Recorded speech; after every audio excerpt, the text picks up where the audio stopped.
Good evening, folks. Welcome back to another Monday night live stream. How's everybody doing, eh?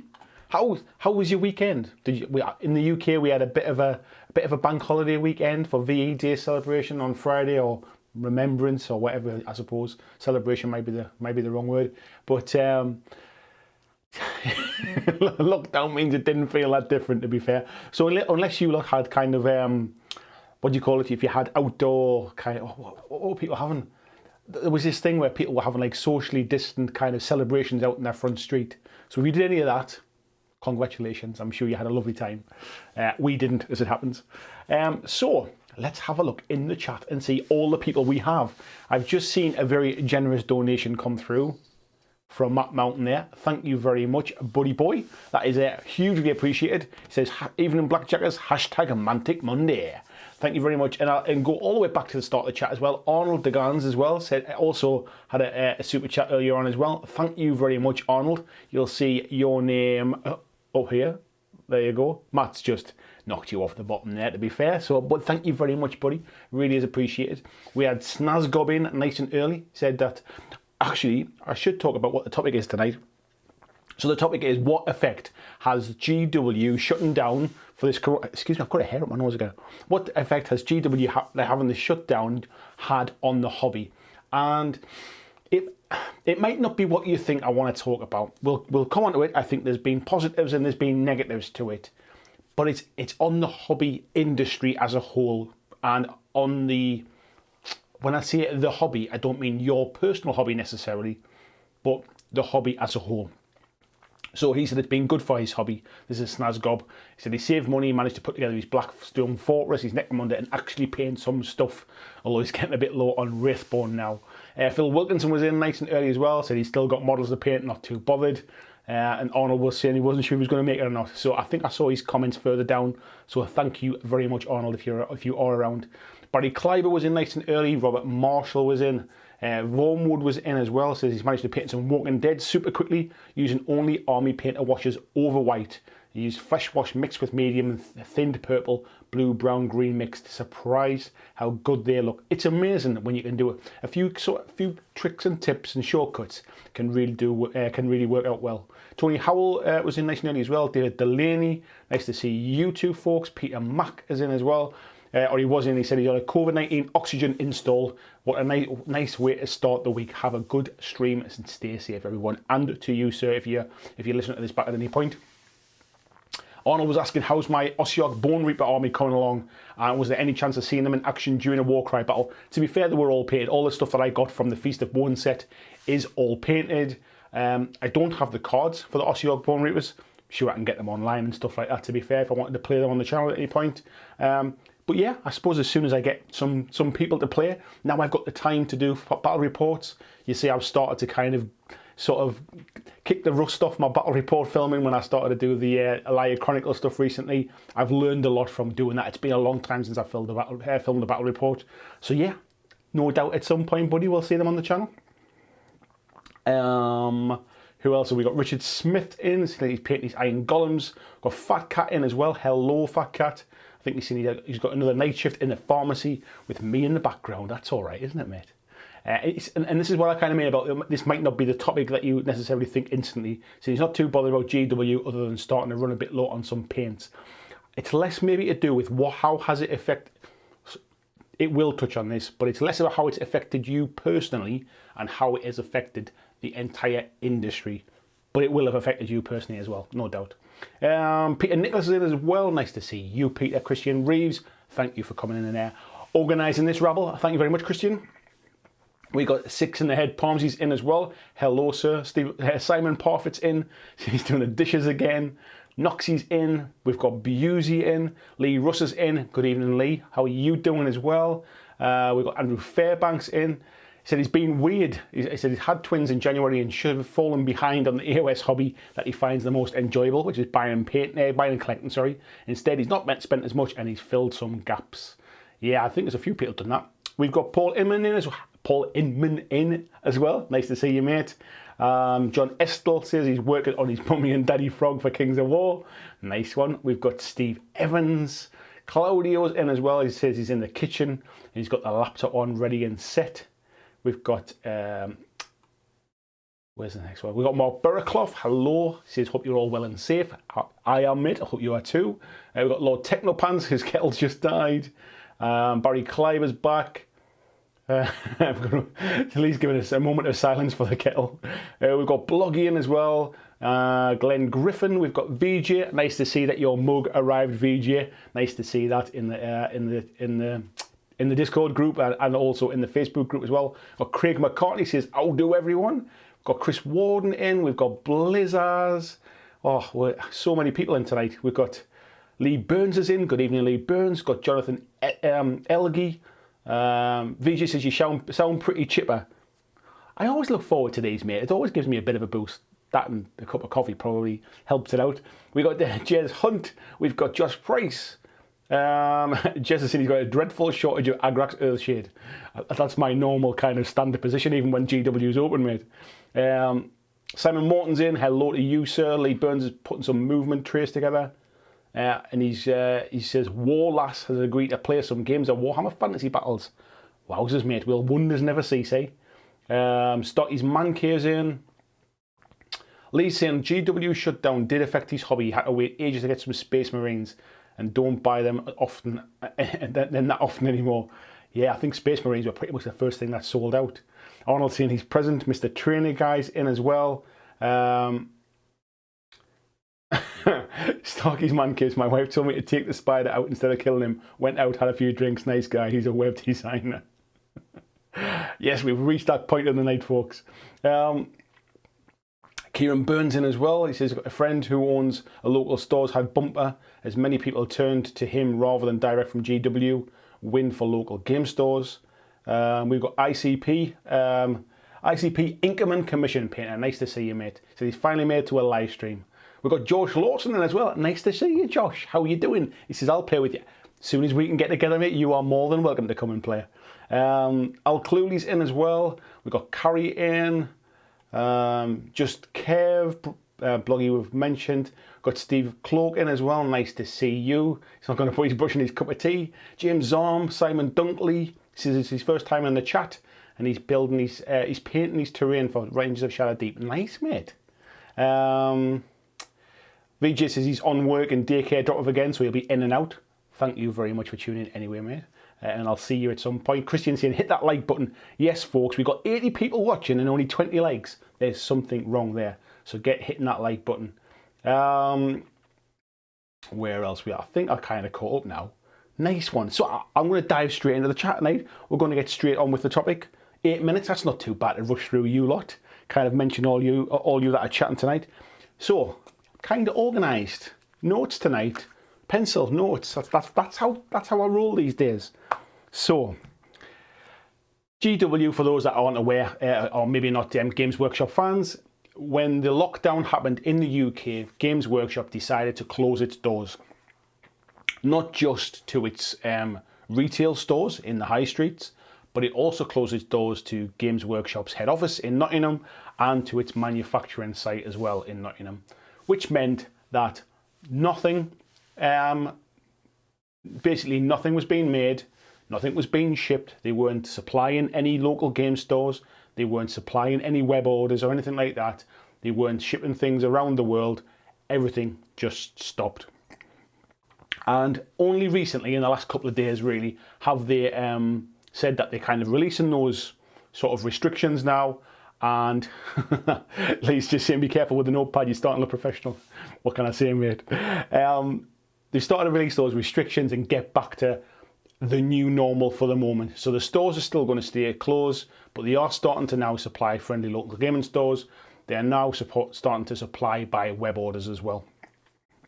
So, what effect has that had? There's been some positives to this for the wider hobby and the wider hobby industry, but there's been some big negatives as well. And actually, I think as I go through this, you'll realise why this may be a bigger topic than first a case of like, oh, well, I ran out of paint and I could have done with some more, or I saved a few quid. The first, I think I'll start with the negative stuff so we can kind of end on a bit more of a positive note.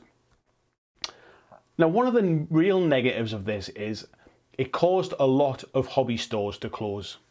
because basically, and I'll come on to this a little bit further through my list as well, hobby stores sell a lot of Games Workshop products. There's a lot of competition when it comes to hobby stores and gaming stores selling Games Workshop products, and they sell them by the bucket load, to be fair. Games Workshop don't make the money they make by sort of only selling on their own website and their own stores. Hobby shops around the world sell massive amounts of GW plastic. So it got to a point where basically those shops that had some stock basically sold that stock very, very quickly, because everybody panicked, because they thought, we don't know how long Games Workshop's going to be down for, we don't know how long we're going to be in lockdown, we might not be able to buy any more for a while, I'm going to dive in now and I'm going to buy it up. So stores were kind of stripped of that, which is, it's great. They got a bit of an injection in cash right at the start. However, they couldn't monopolize on that. They couldn't keep going and keep selling more and more stuff. All of the usual paints went, all of the Agrax Earthshades, the Wraithbone sprays for the contrast paints all went.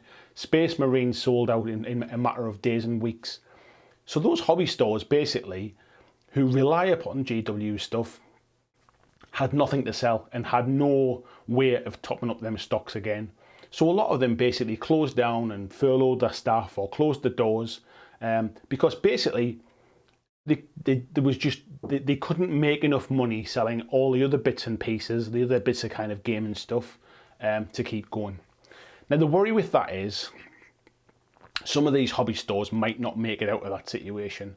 If anybody was just starting up and didn't have a very big customer base, Games Workshop isn't going to be able to supply everybody very quickly. There will be some restrictions on what they're sending out to stores until they can get back, kind of hit the ground running and build up stocks again.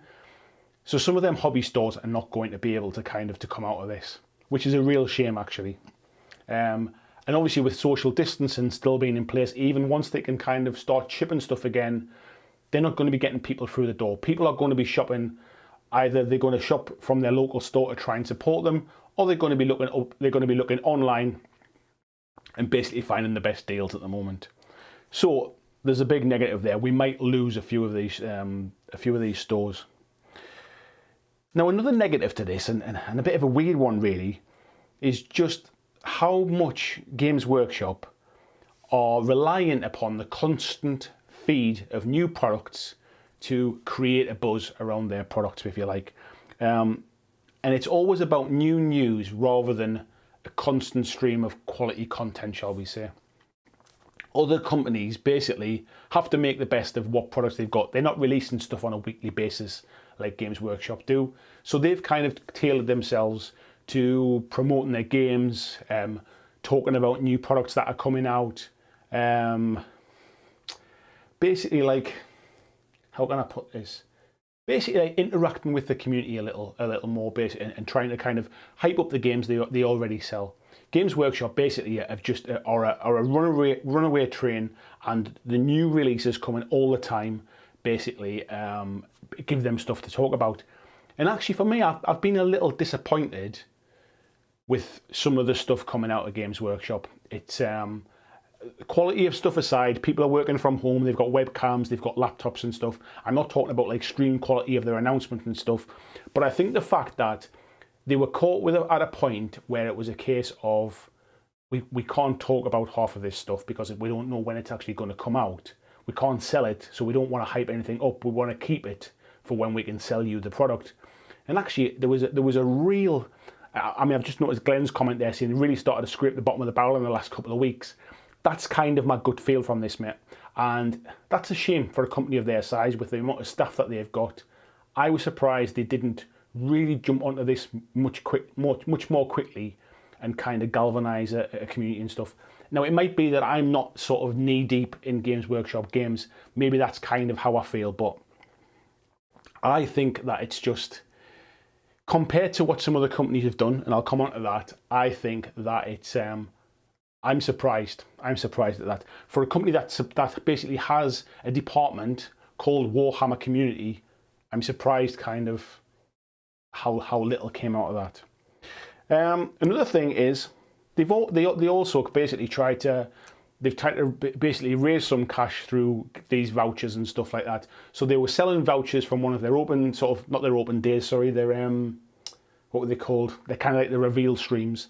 They were basically selling vouchers which gave you some discount, which on the face of it is great. It's nice to be able to kind of buy some vouchers, which basically, if you, I can't even remember what it was. I think you saved about 5 or 10% or something like that, which is great. However, that's not really helping all of these friendly local gaming stores who have had no stock to sell, and all of a sudden hobbyists around the world all go and buy a load of vouchers waiting for Games Workshop to reopen. That means their money has already spent, and it's not going to those local stores to try and keep them open.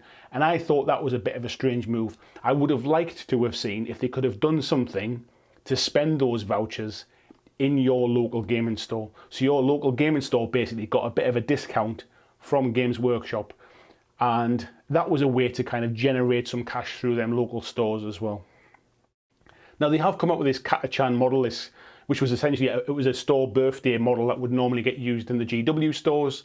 They've given them out to friendly local gaming stores to try and generate some kind of interest and get people back to them shops. However, the problem is most of them shops are getting about 2 or 3, 4 maximum, and that doesn't really help either. You can't generate, unless you're going to charge exorbitant prices for them, you're not really going to sort of, what you're going to make, 100 quid, something like that, selling 4 of those for £25 each or something. It's not really fair. So what most stores have ended up doing is they've started to have like raffles where people from the local kind of areas are basically buying raffle tickets, and a lot of them I've seen, the money is going to charity, things like the NHS in the UK. So again, it doesn't really help the local gaming stores. So it's almost been a bit of a double kick. First of all, they sell vouchers rather than getting people to go back to their local stores, and then they basically try to help the local stores, but it doesn't really help them. It's a little bit of a shame that. Now, one of the biggest things for me, negative wise, is just how reliant our local gaming stores are on the Games Workshop hobby. Now, the games aside, the models are fantastic. The games are really good. They've got a full paint range. They do a lot of marketing. They get people into the hobby, and I completely appreciate that. But the amount of stores that basically close their doors because hobby purchases outside of Games Workshop just isn't enough to keep a store open, I think really surprised me. I knew they were nowhere near as popular as Games Workshop, but I assumed that all the other games combined, there was probably some kind of like, there's enough to kind of keep a store going, if you like, even just to kind of pay the bills or the overheads. However, that appears that might not be the case.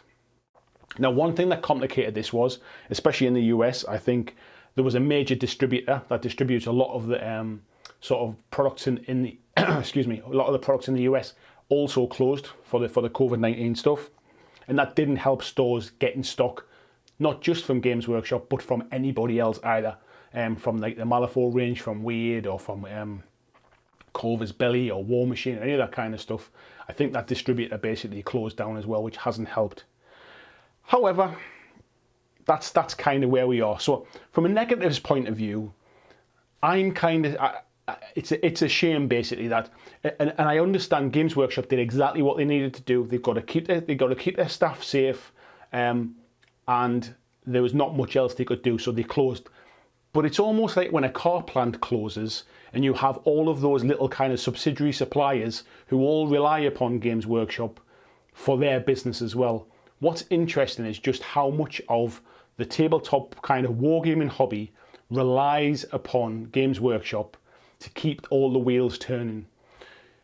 So yeah, that's what I'll say about the kind of the negative stuff, and I'm going to dive into the chat now, see some of the comments, and then I'll get to the stuff that I think's actually been really positive from this. So let me flick back a little bit. Good job, Lee Rush, put that at BlackJack Legacy, because I know I got to that point. We got Aggression's in as well. Nice to see you, Aggression. Frantic says the queue is real, though, in those web orders. Yeah, I clicked on it the other day to have a look, and there was a queue to get into the web store.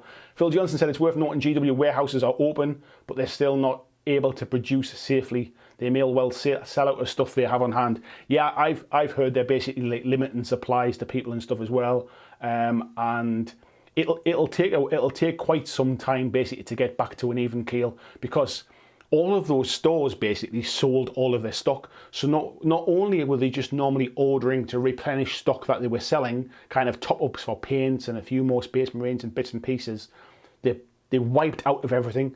A lot of those stores have been selling pre-orders as well. So not only, so they've got there are some stores that are waiting for stock to come in for pre-orders that are already sold, and then they're waiting for stock to come in to replenish stock levels. That's going to take some handling, so it's going to take quite some time for that. Carrie saying, with web orders, can we still get a 15% discount? Not from the Games Workshop web store, mate. I mean, they've never really done 15% discount before in the past. If you're ordering from a local gaming store, I guess the discounts are all to do with those ones. Al said he's turned to Mantic, but I'm not 100% sure that's due to the GW shutdown. I'll come on to that stuff soon, mate. I'll come on to that stuff soon. VJ said he's ordered his Frozen Sonic Mini yesterday. GW shutting down permanently wouldn't worry me. I'll sculpt and print my own minis. I get that from your own personal hobby, but if GW shut down tomorrow, there's a potential that the whole industry kind of starts to collapse a little bit, because the infrastructure is so reliant upon GW as the driver. Those shops exist because of the amount of GW stuff they sell. A bit like Magic the Gathering stuff. Those shops exist because of the volume of GW stuff that goes through them stores. And we've seen now that if they don't have stock of GW, then basically those shops don't open. Now granted, if GW disappeared tomorrow, people in the hobby would have to buy stuff from elsewhere. Some other companies would rise up and take over some of that stuff. So it's not as black and white as that. But I don't think I fully kind of appreciated just how reliant everybody is on Games Workshop. I knew it was important. I don't think I fully realised just how important. Peter saying, I bet Andy'll have that pencil behind his ear. There you go, mate, just to keep you happy. Actually, yeah, it'll stay there for a little while anyway. Mr. Trainer Guy says, only thing GW I'll be getting with Blackstone Fortress stuff, they push out too much too fast. But yeah, stores closed like mad. I can't get MDF bases. Yeah, I'm trying to get like bits of basing materials and stuff like that from some stores, and they're just, you know, it's hard to get bits and pieces. It's got Longworth's in. Good evening, Scott. Phil saying he'll get his stuff when he can get a discount in shops online. That's kind of my point as well, mate. Yeah. Tim's in. Nice to see you, Tim, mate. Peter saying I have a lifetime supply of GW stock. That's another point, though, to be fair. Everybody, I think, has a lifetime supply of miniatures and stuff like that to go and paint. But there was instantly that panic of, oh, I need to buy more stuff. If everything shuts down, I don't know how long it's going to be shut for. I need to buy more stuff. And I think that is basically the gamer's way. 80-90% of hobbyists, I think, like to just buy new stuff. And there was this kind of feeling of panic of, they're going to stop selling stuff. I need to get my hands on it now.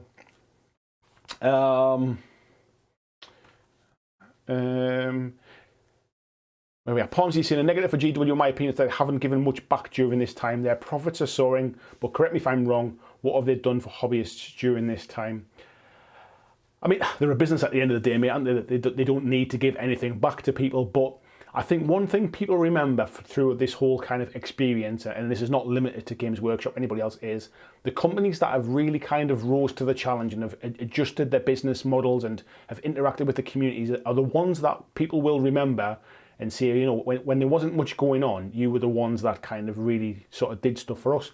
Now, Games Workshop has, I'm not suggesting they did nothing and basically shut their doors and turned off the lights.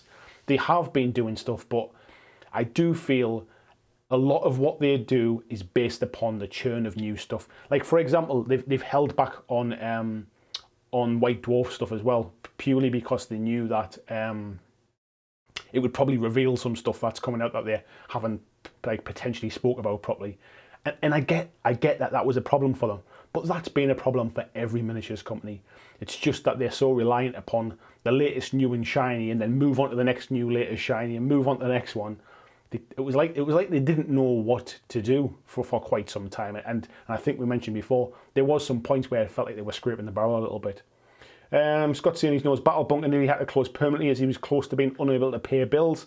Yeah, that's it, mate. It's really. He's another store, to be fair, who survives on Games Workshop sales and survives on people coming through the door to play in the store. That's my point about how many people are relying upon them basically for their business.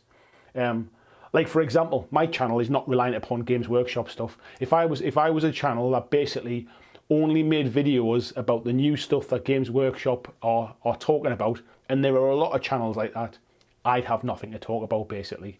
Like there's quite a lot of like even when it comes down to kind of like YouTube channels and stuff, right the way up to big stores and suppliers and distributors.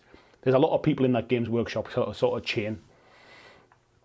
Krabby Vision called in as well. Says you have to catch up tomorrow, but we wanted to drop in and say hi. Hello, Krabby. How you doing, mate? Techno Pants says he was lucky he bought too much stuff this year, ready to restart the hobby, but he's run out of Lamia Medium. Yeah. Terry Bassels in as well. Nice to see you, sir. Where we are. Kelly Cordles, his local store. Hello, Kelly, by the way. His local store being able to sell a bunch of older stock that they had on the shelves for months and years. I suppose it's given them a chance of a bit of a clear out, I suppose, hasn't it? Claudio says those 2 or 3 minis per shop were a joke. Yeah, I've mentioned that about the Catachan stuff. Phil saying that they're doing 3 or 4 hours of Warhammer live streaming on Twitch 5 days a week to keep hobbies entertained. They do that anyway, though, to be fair, don't they? I just think it's... And is the Twitch stuff still free? Because I know it was for the open weekends, but it wasn't originally, was it? You had to pay for the Twitch stuff. I don't know if it's all still free. Where are we at now? Pomsy saying, yeah, that's true, but you can do that in normal circumstances. Compared to what Mantic have done, it's not comparable. I'm not a GW hater, just something I've noticed. I'll come on to the kind of Mantic and other companies like that in a bit. Just Kev says, have to agree, the Warhammer community stuff has been very snoozy. Bless them, they're trying hard, but they've run out of steam. The big reveals need to be bigger. Yeah, that's kind of where I'm at, mate. I'm not suggesting that they've basically been lazy about it. I think that they've honestly kind of... They've ran out of steam of like, well, what on earth do we do? Like how do we keep people entertained, if you like? And I know they've done some kind of like solo rules for some bits and pieces, and they've reduced like the cost of some things, but I'm just surprised that there wasn't more to it. David Delaney says, funny thing is, before Corona hit, his game store was going to do a fire sale to get rid of its old stock. Don't think that's a problem now. Yeah. Scott said he just found this group. Just glad he found this group and opened his eyes to new games. Thank you, Scott. Yes, there's plenty of games out there, mate. We've got George in as well. Good evening, George. Busey saying the vouchers were a bad deal in my eyes. Thought they were taking the pee with those. At the end of the day, I know what they were doing. It basically that they need some money coming into the coffers. They're a business. They've got shareholders. It was a way to drive a little bit more cash through in that particular month. However, I just feel that actually, if everybody did that, if everybody that wanted to buy Games Workshop stuff all bought it from Games Workshop stores or Games Workshop's website, it kind of it kind of kills that whole industry, doesn't it? And I think a similar thing's going to happen now. People will want to support their local gaming store, but when they realise that the stock is coming in drips and drabs into those local gaming stores, they'll all still jump back to the Games Workshop website and just order it direct, because I can't imagine Games Workshop are not going to supply their own customers before they supply their retail customers.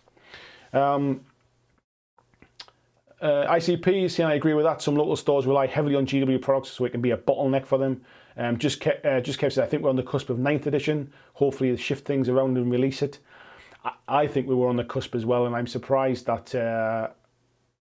well, I'm not surprised, sorry. I think we might start to hear more about it if they're starting to shift product again now. And Scott's saying Battle Bunker have ruffled theirs off. Yeah, MS Parents, nice to see you, fella. How are you doing? He says that friendly little gaming store I manage is getting sent one Catachan, but we don't get it until we place another order. Interesting. I didn't realise they were doing that. So it's conditional. That's not very... Yeah, that's a bit cheeky, isn't it? Pomsy saying people are out of work, etc., and they want people to spend money on vouchers for a pretty small return.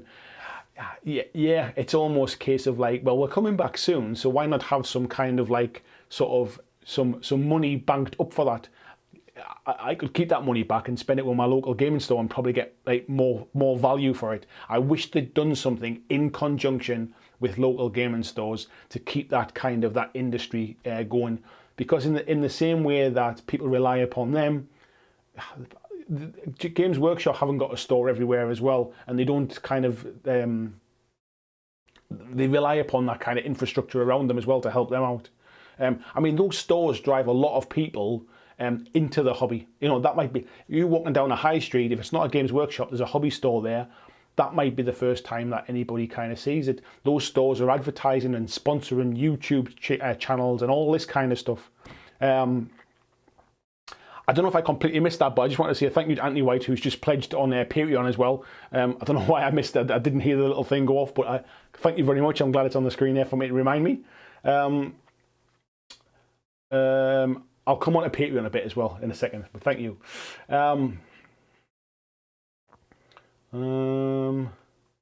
Wow, there's a lot of chat. There's a lot of chat. I'm gonna have to skip over some of these comments tonight.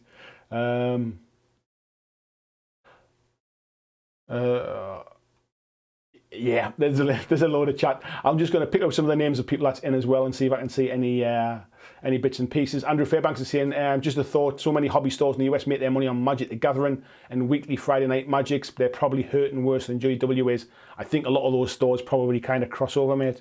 Mark Burracloth was saying there's 100 people watching. There's 114 now, mate. We've got a lively stream tonight, so thank you very much. We've got 114 people and only 56 likes. Please hit that like button. It tells YouTube you're enjoying it. They send the stream out to other people as well. So yes, please do. It helps me out hugely. And it costs you the price of a finger movement on that click button. Where else are we at? We've got Underdog Painting is in as well. Hiya Bazza, how are you doing? We've got Just for Mailing in as well, saying good evening, everybody. Kelly says he's got a big Burism Watches ordering today. GW who? VJ saying, yeah, 95% of local gaming stores rely on GW and Magic the Gathering. Claudia says, I really dislike that with GW I at least always find an opponent. It's just the thing with friendly local gaming stores running dry because of no GW purchases. I don't get it. I think it's like anything, mate, isn't it? It's like if you want to take up a sport or something, you're probably in the UK, in the northeast especially, if you want to kind of play a sport, it'd be really easy to find a five-a-side team to go and play football for. You might find it very difficult to go and find a volleyball team to play for example. Doesn't mean volleyball isn't a better game than football. It's just popularity, mate, and Games Workshop have been around for years. They deserve everything, all of the praise and all of the success that they get because they have enabled a hobby industry to grow around them. So I don't begrudge them any of that. I just don't think I really fully understood just how intrinsic they were actually these days. Matt's Blizzard saying about the vouchers as well. Seems a lame attempt to generate some cash and then boost prices again. Yeah, there's nothing to say that they weren't going to put prices up by 5% to cover that. Matt's saying that Catachan model's already hitting the £150 mark on eBay. Why pay 150 quid for? I don't get overpaying for that kind of stuff. Christian sharing the link for the Patreon group. Thank you very much, Christian. For anybody that's relatively new to the channel, and we've got quite a few in tonight, this is now my full-time job. This is my career. This is what I do for a living. And it is all community funded by things like the Super Chat, by you watching the adverts on my videos, by you pledging on Patreon as well and supporting me. That allows me to stay completely independent and I can say what I like about the different games, the different companies. I can have my own personal opinion. I'm not sort of being paid by those companies to say nice things so that I can continue to do this. So by you pledging as little as $2 a month, you are ensuring that this is always a completely unbiased, unfiltered channel, and I'm not held basically by those companies saying, well, we're only going to give you a sponsorship next month if you say something nice about this, or any. Not that I'm suggesting that they all do, but you know you can count on my 100% unbiased opinion. So that's why people like Matt and Arnold and VJ and Anthony White there, who you see their names, they're supporting this, they're making me able to do this full time now. So thank you very much to everyone that does help. Right, we'll scroll down. Where Rocky's War Room is in, saying, what's up? Nice to see you, mate.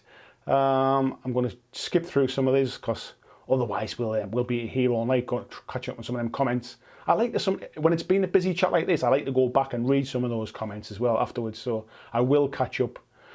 Carrie's saying, where can I I will say, Carrie is saying there, he's put at BlackJack Legacy, it shows up in a big orange box on my screen. So when somebody wants to speak to me directly, if you put at BlackJack Legacy first, it kind of highlights it in the chat. So it's dead easy for me to actually see those comments as well. Says, where can I purchase a shirt and a mug? I think Christian will probably put a link to the Teespring shirts. The mugs I'm not selling at the minute. I've always said that the designs that I've done in the past, I wouldn't sell them. They were always meant to be for sort of giveaways and for gifts to people and things like that. A bit more exclusive.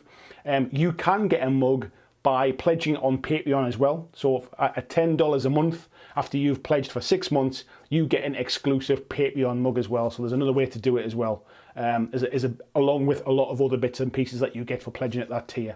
So t-shirts you can buy from the Teespring store. There'll be a link in the chat somewhere.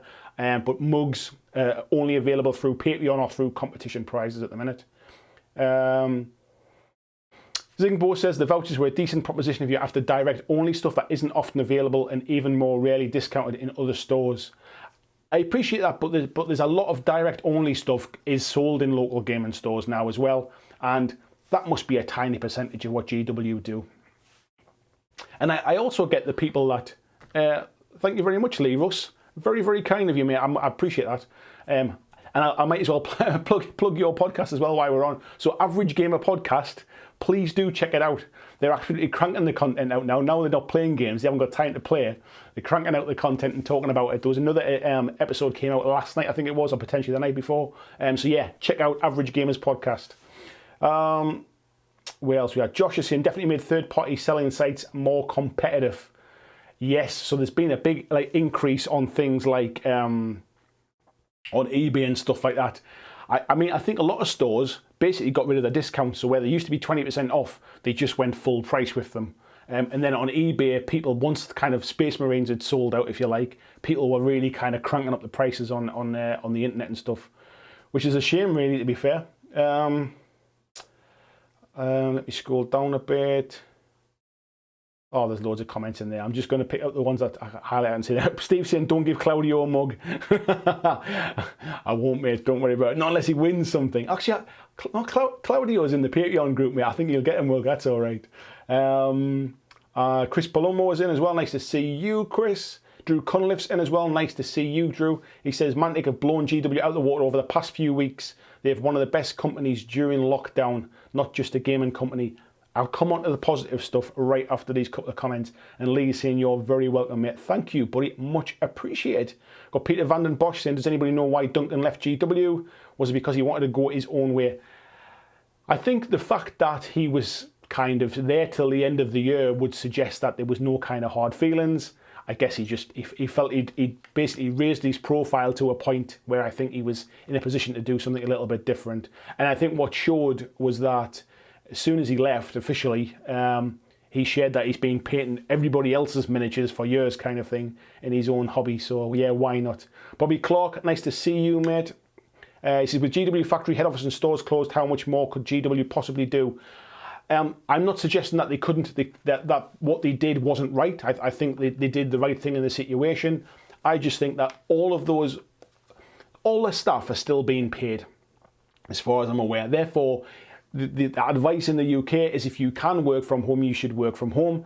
Therefore, there are a lot of people who are writers, who are artists, who are content providers, could all do a lot of that work from home. Painting videos, to be fair.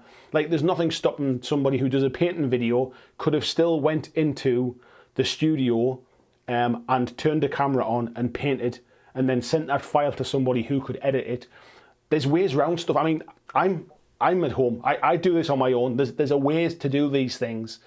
I'm not suggesting that they screwed people. I'm suggesting that I just think there's certain things that they could have kind of kept doing. We've got Jeans in as well, Hard Person, nice to see you. And Tim saying his friendly little game song Worcester has apologised and put his Catajan models on eBay. He asked the store's Facebook group what they thought and everyone said go for it. I do get that, but by the same stretch, well, it's market demands, isn't it? I just personally would never pay over the odds for a model that will potentially still show up again, because the box actually says, and I think it was Noxie that showed this on our Discord group for the Patreons, it said basically that it's got basically store anniversary on the box. it wouldn't surprise me if that turns up in a store anniversary, like a birthday store, anytime soon anyway. So I wouldn't be paying over the odds for it on the chance it's going to come. And actually, is it really worth any more? Is it one of those things? It's nice to collect it if you've got the money, I suppose. And Beyond Hope's in as well. And nice to see you. Yes, so I'm going to come on to the more positive stuff now. So what I would say from a positive side of things, it's meant that people have explored other game systems, other companies, other aspects of the hobby. And I think they're a company like Burrows and Badgers, so Oathsworn Miniatures, had to basically shut down their web store for a few days because basically they couldn't keep on top of the amount of orders that were coming in. They're a company that is run by a husband and wife team, I think, or certainly kind of like a couple, and that's it.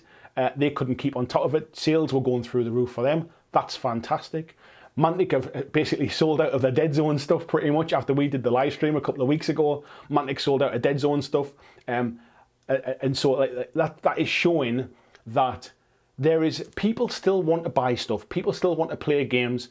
People still want to paint and hobby and basically have a little bit of kind of retail therapy, if you like. And these other companies have all found a way basically to do the socially distancing thing and to keep things ticking over. Warlord Games is still shipping and supplying and manufacturing. Mantic is still doing it. I'm trying to think of the others now.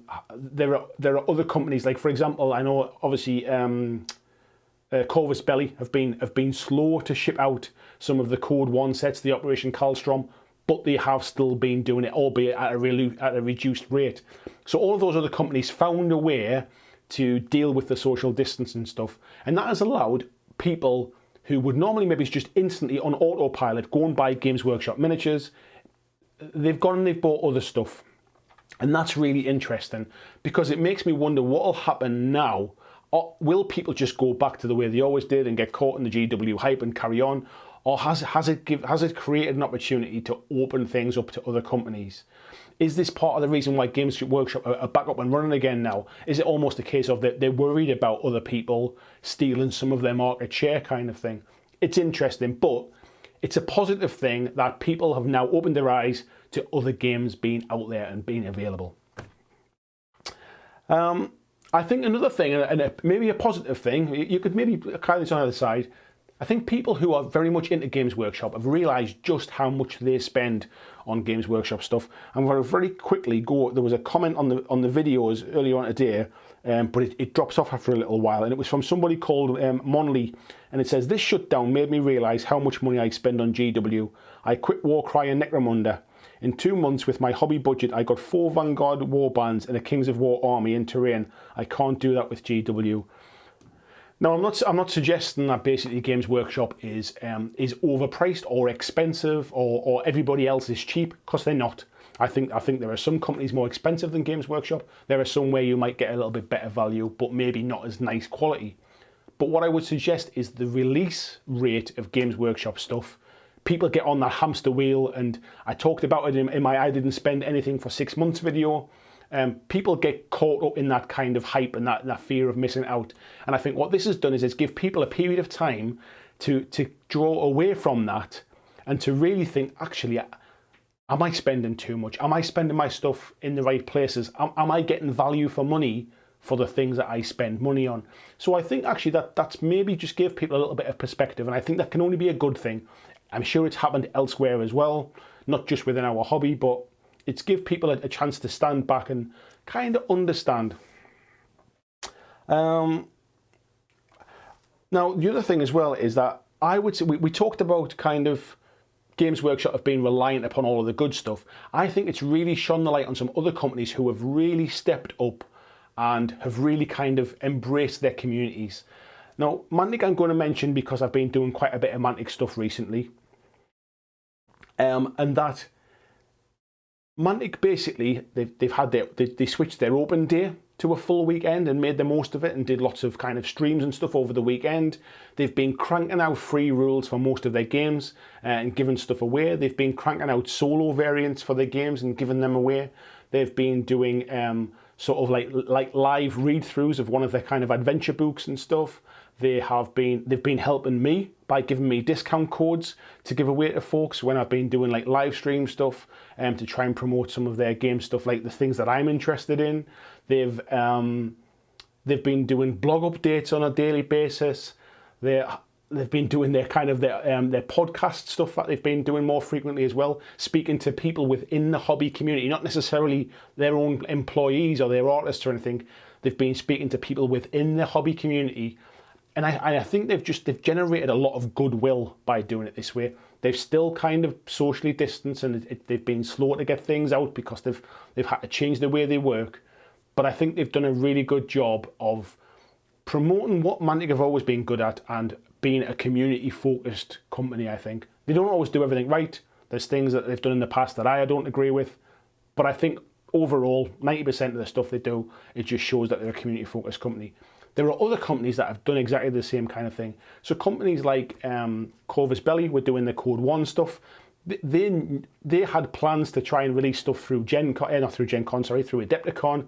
They, at the very last minute, had to film a load of videos and try and do all of that kind of hype and build up, and do it in a very different way, knowing that it wasn't going to kind of catch on in exactly the same way as if they could kind of sort of push it out in the market. There's a lot of other companies as well who I just think, like Oathsworn, we talked about Bros and Badges. Michael from Oathsworn basically sat one night and wrote like a solo rules, and then just basically the next day put it straight out on the internet. There was none of this kind of like going through like lots of different kind of testing phases and bits and pieces. He literally kind of wrote it one night, banged it out the next day and said, "Here, have a look at it, see what you think." There's companies have been given discounts to try and encourage people. They've been having big discounts on solo games. They're doing a lot of different stuff out there, and I think it's almost kind of shone a light on a thing where Games Workshop maybe miss out on. And I think sometimes the fact that they're so huge, the community aspect, you can't be as close. Like, I can be kind of close with you lot as a community because I'm not getting sort of like 10,000 people watching a stream, for example. If I was one of these huge big streamers, I wouldn't be able to keep up, and it's hard to have that interaction. So I get why Games Workshop struggle. When they had their kind of reveals weekend, there was like 40,000 people in the chat on Twitch, and it was just a constant stream of stuff. They didn't even try to interact with the chat because there's just no point. So some of that is due to their size versus some of the smaller companies. But people will remember the companies, and I don't just mean within hobbying and gaming, I mean across kind of all, whether it be like Costa Coffees and Starbucks, whether it be Weatherspoons, whether it be whoever. People will remember the companies that kind of tried to look after people and tried to do something a bit different. The whole Joe Wicks thing, doing his exercises on YouTube and giving any money he made from that back to the NHS. People will remember these kind of things where people have kind of gone above and beyond. And I think within our hobby, it has shown there are some really, really good companies who really appreciate their community, appreciate the people that like love their games. And I think they've kind of given a bit back and they've looked after them as well. So yeah, I think that, I think that from a positive side of things, the biggest thing is it's really opened people's eyes to the fact that there's other stuff out there. And that can only be good for the wider hobby. If people go back and just buy Games Workshop stuff as normal, then they go back and buy Games Workshop stuff as normal. But how many people have played a game with a wife or a husband or a partner or a boyfriend, a girlfriend, or with their kids that hadn't played one in the past? How many partners have kind of said, yeah, go on, we'll give it a try? That can only be a good thing in the grand scheme of things. We're introducing people to a hobby that you can play at home, something that you don't need to go out and do. You can do it within the confines of your house, and that can't be a bad thing. So hopefully, opening people's eyes to the wider hobby outside of what a lot of people, I think, who are not really into the tabletop hobby, they see that kind of very serious 40k grim dark type stuff, blood and guts and skulls. That might not be their kind of cup of tea. But if all of a sudden you're playing with like little mice and rabbits and badgers and stuff, or you're playing with Walking Dead stuff, or you're playing with like sort of more colourful sci-fi stuff like Infinity, if people see that kind of stuff, you know, and it opens it up to new players, it can only be a good thing, I think. So let's dive back in and see some of the comments around the more positive stuff. I'll dive back into here, I think. 6 in the head there. Oh, sorry. Claudio is saying, back in the day when I played Hobbit, my last and first GW game, because of my ex loving Lord of the Rings and me, it got absurd with prices and GW online only. That put me off. I can imagine, mate. Yeah. Kelly saying GW is too big to violate any labour law. Everyone would have grilled them for risking employees. I think, to be fair, mate, I think people have grilled some of the smaller companies as well. In the UK, labour laws are pretty tight. I don't know how they are in other regions. I'm not familiar with them, but I don't think anybody's getting a free ride of this. I think the people that work for those companies are giving people a hard time over the kind of labour laws and about social distancing and stuff as well. So it's not just linked to the size of the company, I think, in this instance. 6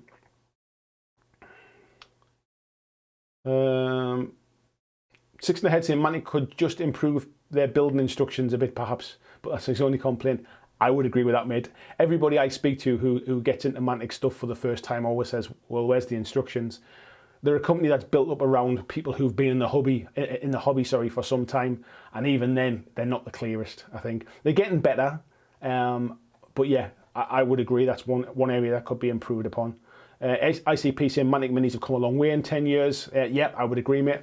They're still not perfect in every instance. There's still a few kind of missteps in there, but it tends not to be from the newer stuff, to be fair. Kelly saying Oathsworn of Boroughs and Badgers are fun, but run by two very nice folks. My interactions with them has been lovely. Yeah, they're a great set of folks there. Robert saying Mantic Kings of War and Vanguard hype. Yeah, certainly. If you look from their streams at the weekend, the Kings of War stuff was certainly the stuff that, and Vanguard was the stuff that people seem to be more interested in from the views. ICP says, isn't Mantic doing a keywork at discount? I read something about that today, mate, but I haven't heard any details. No idea how they're going to manage it, but yeah, I have heard they were doing something like that. Al says, Al Clooney, hey, nice mate, nice to see you. I'm not sure I mentioned hi before. She's dying to get back into doing YouTube back reps, but not literally. Yeah, that's the thing as well. I mean, it just shows, doesn't it? If your content is focused around, especially the bigger channels as well, people like Mini Wargaming and things like that. If you're focused around two people playing back reps, it's going to be depends upon your region, I suppose. Where are we gone to? Let me just get Kelly saying Infinity Tip, watch the minis and then watch them again, otherwise super glue won't stick. Yeah, I've had that pain, mate. I've had that pain, definitely. Mr. Trainer Guy is saying totally agrees. We're getting an army of mega boxes. That would always be the only issue. I think there's a lot of weapon options, but they don't always tell you what those weapons are. I found that with the starter box for Dead Zone, to be fair. Gene saying good observation, Andy. That nailed the GW MO nicely. Thank you, mate. I'm glad that somebody agrees with what I'm saying. I don't expect everybody to agree with me. This is not a channel about kind of trying to please everybody. I'm giving you my opinion. That's the beauty of live streams, is that I get to hear your opinion as well, and we can have a discussion about it. Peter's found his beer. Peter Vanden is saying Shutdown did have an effect on him. He's starting his first AOS army, his Ossiarch Bone Reapers, first set of Mortec Guard, and the Battle Tome are ordered. They caught me with Warhammer Underworld first. Well, that's good. From that same respect, mate. It's good that it got you kind of pulled into it as well. Claudio said he's proud to be a Mantic fanboy. I don't think I'll ever be a fanboy of any particular company. I don't think. I just partially because, like, this is my job as well, so it's not like I'm ever going to be kind of loyal to one particular company above all others from a true hobbyist point of view. But I just think I like to see too many different things. I like to, like, for example, when it comes to consoles and stuff like that, I always in the past bought a PlayStation and an Xbox. I wasn't like kind of like a fanboy to one particular one. I liked the different stuff that were out there. I don't play video games that much anymore now, so I can't see me buying the new ones, but I don't think I'm kind of a fanboy for any kind of things. So, for example, like, I love Apple products, but I've just bought a Windows PC, a Windows laptop for kind of for the channel stuff, like for my business side of things. So I'm not like tied into that kind of stuff. Blizzard says Mantic's been baller with the community support. Ronnie and Co, fantastic and amazing customer service. Yeah, I mean, I'm not going to go overboard about Mantic. I think that it certainly helps when your community is smaller. You can get very kind of close and very up close and personal with them. And I think that the live streams that they do, whilst they are fantastic, the numbers that they get for those live streams allows them to very sort of ask individual questions and to be able to answer them. So I think it's a comment on the size of their business as much as anything else. But they are still doing the right things. I'm sure if Games Workshop were that size, they'd do all them things too. And I'm sure they probably did on their way up. Marco, hello Marco, how are you doing? He's just finished his dinner. I was going to say I hope you're using your mug. He's having a lovely cuppa in his exclusive mug whilst painting the Aberration. Nice one, mate. Gene says his hobby hasn't changed much. Tried 2 new games during lockdown, but that trialing is normal. No GW stuff, but that's normal as well. Peter says he's been playing First Strike today. Nice one, mate. Nice to see you getting a bit of game. It was a draw as well. Arnold saying good night all. Thank you Arnold for popping in. Much appreciated, mate. Christian sharing a link for the Facebook group there. Tony saying I got back in touch with my big love, which is hobbying and getting long-term projects for scenic dioramas. That's good, mate. I guess when certain avenues close down to you, if you like, it narrows down your options and you really do find the stuff that you love doing and the things that you don't love doing so much as well. Marco said he's played so many games with his wife lately, his girlfriend's not pleased. Busey saying there, Weatherspoons just told their staff to get a job in the supermarket. Don't think they look after their staff much. Yeah, essentially I think they said they were going to pay them. I'm paraphrasing, so this might. I heard, this is not necessarily legally correct. I think what I remember reading was they said they would pay them full wages, and then basically they basically told them they were being furloughed. That actually I'm not even sure if they were going to pay them wages. But they basically, when the people complained, they said just get a job in a supermarket. Like Tesco's are looking for people at the minute to get a job in a supermarket kind of thing. Jez is saying, hello Jez Hunt. He's saying Artworld gave out free solo game and a print and play thing too. They did, mate, yeah, they definitely did. Simon saying, for me, Mantic is what's gotten me into the hobby, with Dreadball being my gateway drug. During this lockdown, they've shown what it is to care about the community that supports them. It's a lot of it based upon kind of like what I do as well is that in the same way Mantic are only able to do what they do because they have a community that supports them. I know I'm only able to do what I can do with a community that supports me as well, and that's much appreciated. And also the size I am, I guess I'm kind of like the Mantic, if you like. The size I am allows me to have a really good and close relationship with the community, and it allows us to do stuff like this. If one day I suddenly become, I don't even know, like the Dude Perfect channel, if anybody knows them, with the community is hugely important to me. It's what got me here. Community is hugely important to Mantic. It's what got them there. Beyond Hope saying just checked the anniversary of his local GW store, and after this crisis, I hope I get a reasonably priced kernel. I think that's what will happen, mate, as well. David saying the variety of minis and third-party games is one of the reasons I like the Drowned Earth and the Liar. I have a lot of friends who would play that much over something like 40k. I must admit, I mean, I don't know whether you saw me on the Drowned Earth live stream last week. I think it was. Was it last week? It might have been. I've never played the Drowned Earth before, and I was aware of it, but hadn't really looked into it too closely. Through the Elia Chronicles thing, I obviously got the opportunity to see some of the models firsthand, and it really opened my eyes. It's something that so even for me, somebody that likes to keep abreast of all the different games that's going on and look at all the different stuff that's out there, even for me, there are still games out there that this kind of lockdown has allowed me to get a little closer to and understand a bit more about. And Drowned Earth, some of their miniatures are absolutely beautiful. Matt saying, Ronnie mentioned they're going to auction off a load of exclusive bits for charity. I saw that. He's going to auction off, there's a signed print by Mike Mignola, which is one of the Hellboy prints, and a Hellboy Kickstarter edition. And there's also a Walking Dead, something signed by not Tom Kirkman, he's the guy of Designated Survivor, Robert Kirkman. Something signed by Robert Kirkman, and one of only 2, I think, Kickstarter Walking Dead packs that's left in Mantic now. So yeah, it's good to see what they're doing as well from that kind of stuff. I'm really surprised Games Workshop haven't done something like sort of charity-wise or something like that. It always surprises me the size that they are. I'm surprised they don't do something like that. Just Kev says his biggest takeaway is his susceptibility to the fear of missing out. I'm having a clear out in the house. I'm either building and painting or I'm selling it, nothing in boxes.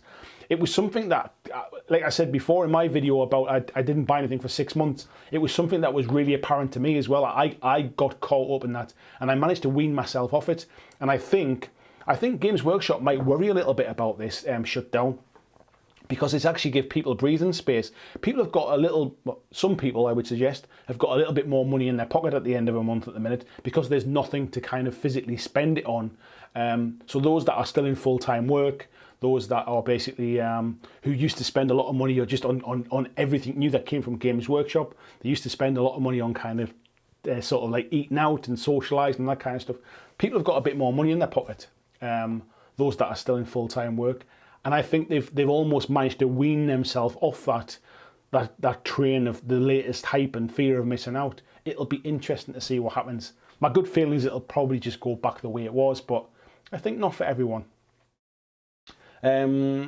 Claudio's having a chat there. Robert Marshall says, could you help me out loads with how you multi-base your Kings of War stuff? It's kind of overwhelming. Robert, I'll tell you what I'll do, mate. I'm building up my next units from Kings of War. I'll make them into a video, mate, and I'll show you exactly how I do it. It's really, really simple. There's nothing to kind of get to worry about. So watch out for that in the next, let's say the next week or 2 max. But if you need tips straight away, mate, drop in the Facebook group and I'll try and answer something directly. But yeah, there's nothing difficult about it. It's not a big mystery. Bobby Clarkson, he's definitely seen a lot of his friends working through their backlog of models. Always impressive seeing so much getting painted. That's been a nice effect. I don't think it's necessarily been because GW have shut down, although to be fair, it's probably stemmed the amount of stuff they buy. But it's been a slightly positive aspect of people having a little bit more time on their hands for those that have had.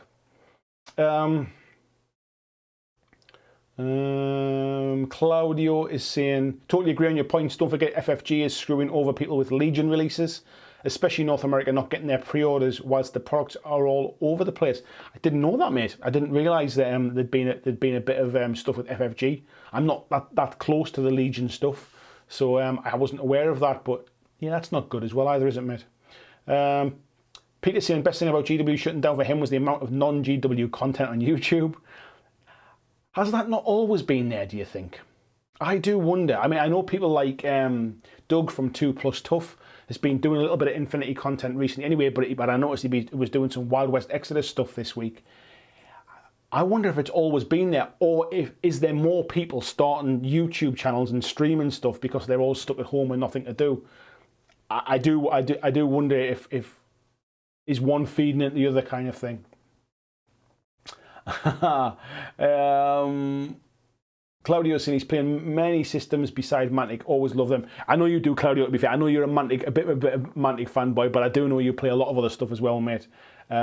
Six in the Head says, I like the creativity and freedom involved in basing personally. Just hates the pre-sculpted ones big time. It's like a hobby in itself, to be fair. Al says, not a fanboy, go Pats. Yes, I am, chicken. When it comes to sports teams, I'm a fanboy. I have my team, and that's it. There's no wavering through good or bad. But when it comes to companies, I don't think I'm the kind of tie to it. Drew says maybe GW could learn from this with their local stores to keep that smaller audience on social media. They perhaps could have done more locally. I'm on the Facebook pages of like 3 or 4 local GW stores for me, and I've not seen anything coming out of them. I don't know the full situation. Have these people been basically told, stay at home, don't do any work at all, which has stopped them interacting? But I'm surprised there hasn't been kind of online painting competitions or like kind of write a short story and we'll give something away kind of thing once we're reopened. I would have liked to have seen a bit more kind of local interaction from that kind of stuff.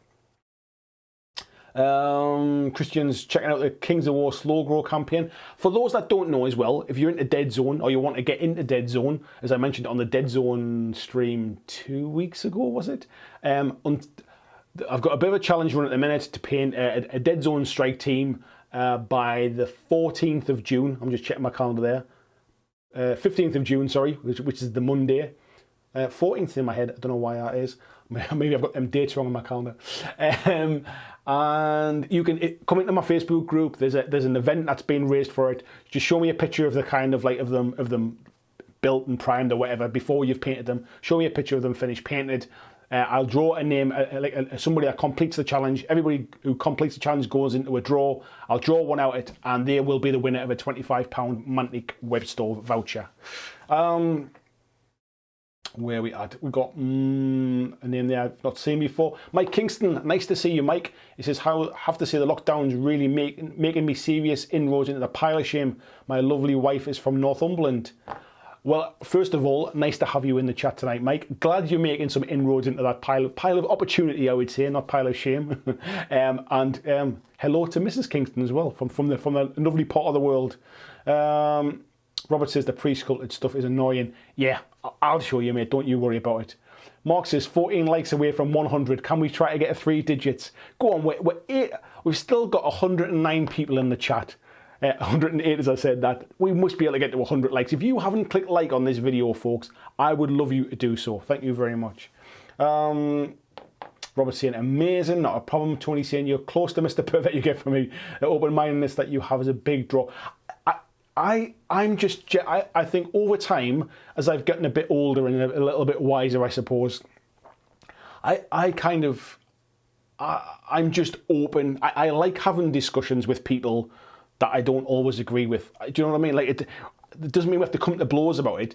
I think I mentioned this, I don't know when it was, but if you only ever listen to people that agree with you, you'll never really learn anything. You'll never know whether you're right or wrong. So I like to learn about all the different games that are out there. I love to hear from the different communities. I love to hear people who are huge, big GW fanboys, and I love to hear from the people that absolutely hate GW and would never buy another thing from them. Because I like to understand how people tick. I like to see why they form their opinions and what because I would hasten to guess that both of those people, the pro GW and the anti GW person, are probably both right for their own personal tastes. And I like to understand all them kind of things.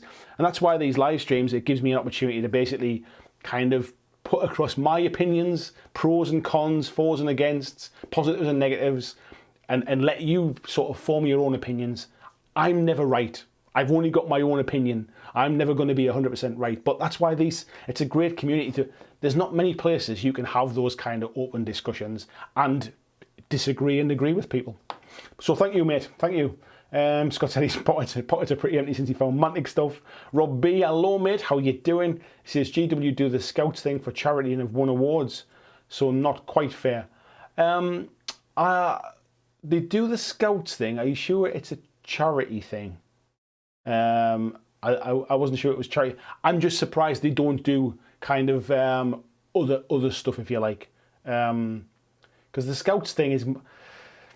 I tend to find the Scouts thing more as an outreach thing. It's almost another route into... Like, they basically sponsor the hobby badge, don't they? I see that as another way to get people into their business model. It's like Apple giving discount to students, isn't it? Trying to buy them into that thing. So I don't see that as charity. I see that as marketing, and I think that's different, mate.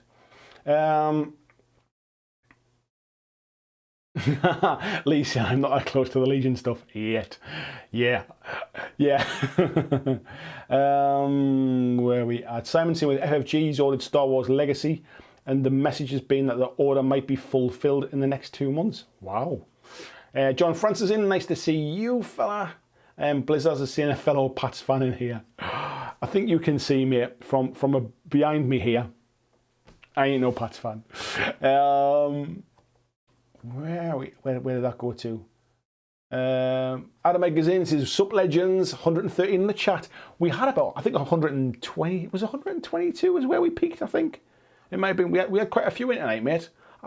Does it tell me on here? No, it doesn't tell me. It doesn't tell me where we peaked. But yeah, I think we were at about 122 at one point. Yeah, Christian's sharing the link there as well for if you shop at Element Games. Basically, if you click the link that's in there, if you order anything from Element, you pay the same discounted price. I make a small commission for it, for basically sending you their way. That's kind of another way that you can support a channel without you physically having to spend any money directly on me as well. It just kind of helps out. Where we are. Just Kev is saying, do we have any word on Forge World reopening in a similar vein to main GW? I hadn't realised that they were still closed, mate, to be fair. I'm assuming that it might be because they've not found a way to socially distance in the casting departments, maybe? I'm not sure. I assumed it was all open and the same, but I wasn't aware that it wasn't. Palmsy saying, actually, now I think about it, GW is similar to Nintendo in the way they treat their fan base. It's all a bit of pre-internet mindset, a bit restrictive and old-fashioned. I'm not sure I completely agree, mate. They've come a long way. They went through a phase where they were really engaged with their community and their customer base. Then they basically put them at arm's length and didn't want anything to do with their shoppers and their audience and their customers. And then I think they've turned the tide, and they are, to be fair, they're really good at the moment, but as good as any huge company could be to a huge audience. I wouldn't say it's not a fake community kind of interaction thing. It's just it's hard to do when you're that kind of size. Flying Mammal is in, just shouting 91 at random. Hello, Flying Mammal, how you doing? John, 91 likes. We're at 93. Come on, 109 people. Let's see if we can get 100 likes in the chat tonight. I never ask for likes. It's always somebody in the chat does it. I would love to see if we can get 100 likes on a live stream video. 95, come on, 5 more of you. Anybody that hasn't subscribed to the channel, by the way, I'm very quickly approaching 8,000 subscribers. That would be a lovely present to come out of the out of coronavirus with. Scott said he saw 127 at one point. Nice one. Lord Technopants says, I like GW stuff, but even back in the early 90s, they were ruthless buggers. I think that was that even the early 90s might have been a bit of the dark ages, though, to be fair. Where we are. Kieran Morris is in. Good evening, Kieran. How are you, Dean? Dean? That was proper Geordie like, wasn't it? David Mackey says, I think the bigger the company, the longer it takes to react to changes. If you've got shareholders, mate, you can't just kind of click your fingers and make a change. Mantic, as an example, have Ronnie Renton at the top, and if he goes, I want this in that box, it happens, basically, doesn't it? At GW, you've got a board of directors, you've got shareholders. It's quite a kind of, it's like that oil tanker turning type thing to make any big sways and changes. Blizzards is shouting 6 more likes. We're at 101! 101 likes. Thank you, folks. That's very nice, very nice. Thank you very much to every single one. I'm going to have a quick drink. My throat's drying out tonight, but I love these. I love these lively chats. I kind of think somewhere between like 100 and 130 people in these live chats. Get the chat flowing. There's just so many comments coming through. We get loads of different opinions. We get loads of different comments, and we basically it keeps the energy high. It keeps everything going. Where are we going? Blizzards are shouting, yay! Christian says, will Krabby be on the Payton stream this week or another one in the future? Yeah, definitely, mate. I don't know about this week. I've not spoken to him about it or anything like that. We did it as just kind of like something to kind of do, really. That was all. It was when I was first starting out with the live chats, and I wanted to try it out to have somebody else on the live stream with me to kind of see how it was interacting. And my only worry with it at the minute is because I've done this on my own for so long, and I'm so used to just interacting with the chat. I'm not sure that I don't know whether I basically ignore the chat by just, especially when I'm sitting painting, because I'm kind of concentrating on the painting, I'm having a conversation with somebody on the stream, and I felt like I was kind of ignoring the chat. So what I'm trying to do is give myself a chance to get better at painting and streaming at the same time, because it's not something I've done very much of. And then I think I'll maybe start to get people back in again. But it was great having Krabby on the stream. I really enjoyed it. So yeah, it's kind of, I'm still working out in my head how I want things to work. Scott said, any tips on what to build from the Veeam starter box? Scott, you've asked that question everywhere today, mate. Surely you must have the answer by now. Build the models you like the look of, mate. That's what I've built. David Matty says, I'm now covered in black primer. The day is complete. Nice one, mate. You can't want a bit of black primer. James Wallace says, I've got about half a dozen accounts on YouTube, but only 2 of the likes are me. Thank you, James Wallace. We're at 105 now. That's all right. I was going to say I'd like the likes to overtake the amount of people, but the easy way to do that is everybody switches off. So yeah, I'm not bothered about. I want to keep the number of people viewing higher than the number of likes. That would be nice. Gene said, I don't think you've got legit anti-GW follower, Andy. I'm not positive, but I still buy from them and consider myself a GW skeptic at most. I think over time, we've hit some point where GW have done something that not everybody agrees with, and I think the vocal people do come to the front. But I think you're right. I don't think I've really encountered. So I've got a video that I made a long time ago now, which was about Warhammer Fantasy versus AOS, and actually it was more about the audience of those games, not the games themselves, and about why do people who play fantasy. Why are people who sort of still love fantasy and hate AOS, why do they still give people grief in AOS fan pages now, even years later? It's not the players, the players who play AOS are not the people that created this situation, if you like.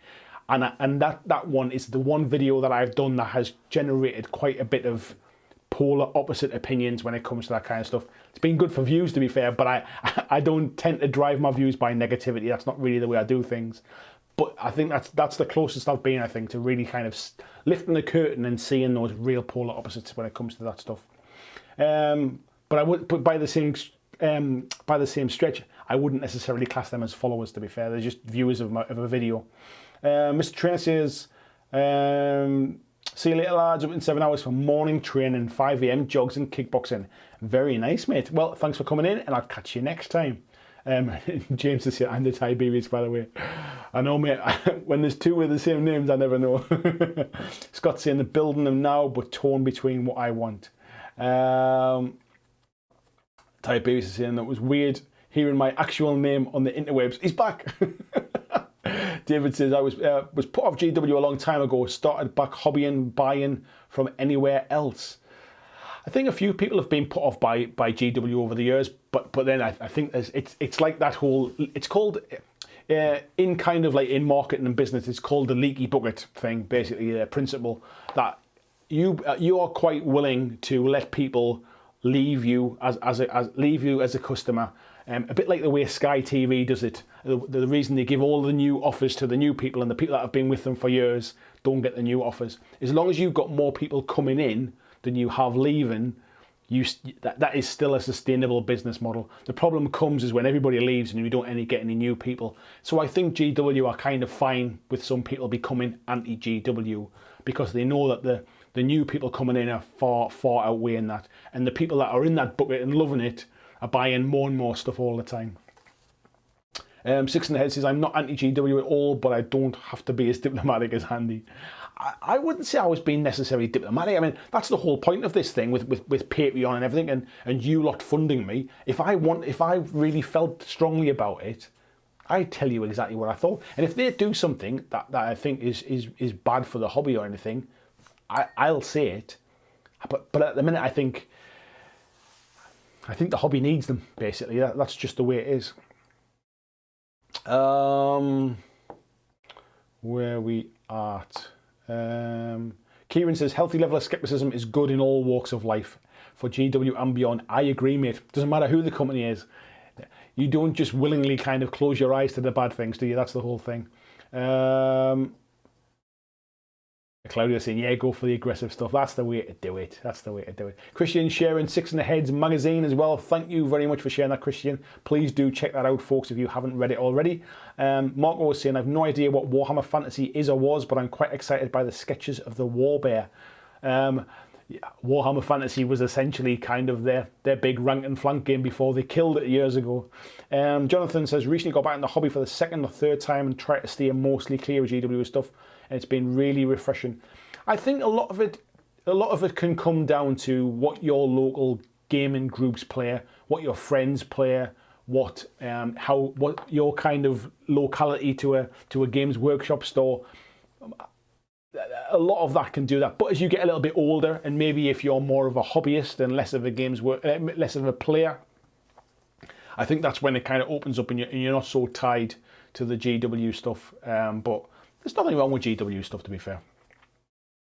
But they're still by far the highest quality plastic miniatures on the market by a country mile. So yeah, I ain't got no hate for them.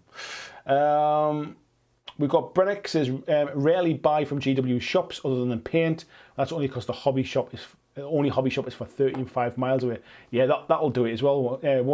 Robert saying, hello Bob, by the way, how are you doing? So I know I've not had no trouble ordering minis and supplies. Some things take a little longer to get to me, but most companies I've ordered from seem to be working hard to get their orders out. That's good. Let's talk board games, as in, nice to see you. How are you doing? So I don't see GW being affected by this in the long run. When you can sell out a $150 box game without relying on Kickstarter, you've got your fan base by the giblets. I don't think they'll necessarily be affected by this in the long run. I think they had a bit of a scare when Kickstarter really started opening up some smaller companies to the market, and it allowed them to do really high quality plastic sets and things, and I think that's probably scared them a little bit. And I think this not being able to sell anything for 6 weeks, I think has also probably scared them a little bit, but they're way too big to really to have any problem. If they were like if, for example, for whatever reason, this whole coronavirus lockdown said they wouldn't be able to like sell anything for 4 months, 5 months, I think it might start to kind of hurt them a little bit. But they've made enough. Let's be honest, they've still got money coming in at the minute.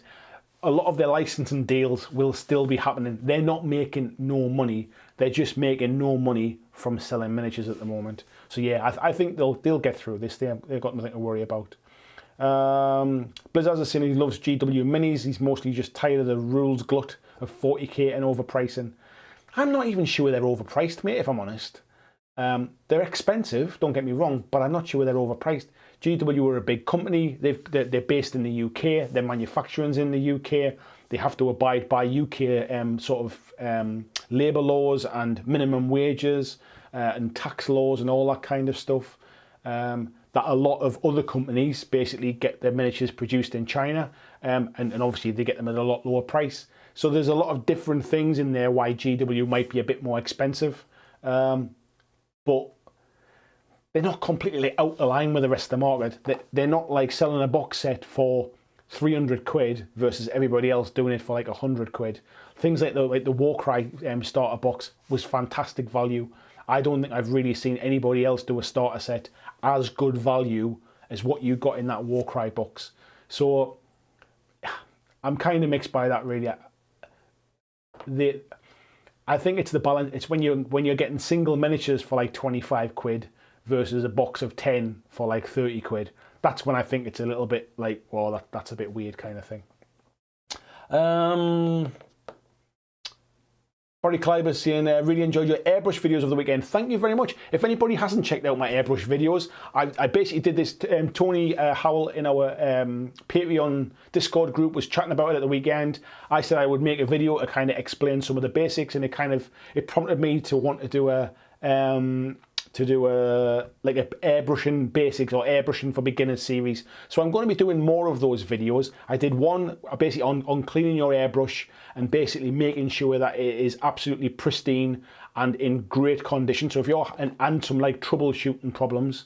So if you're having problems with airbrushing, basically this might answer some of the reasons why you're having these problems, and then we'll take you through step by step how to make sure your airbrush is completely clean and at a great starting position, so that when you get any problems, you know it's not the airbrush that's the problem kind of thing.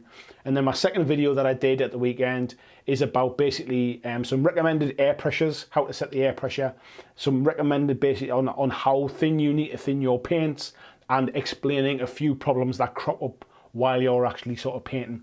So have a look through them, folks. One of them's done like 900 views or something in a day. The other one's done like 250 views. I don't know why they're so kind of lopsided, but please do check them out. If you've got any more questions, any problems that you have, or anything that you'd like to see discussed in that series, put them in comments in that video, and I'll pull all them comments together, and the stuff that I think will make a good video, I'll just keep expanding that Airbrushing for Beginners series over time. So yeah, I'd appreciate that.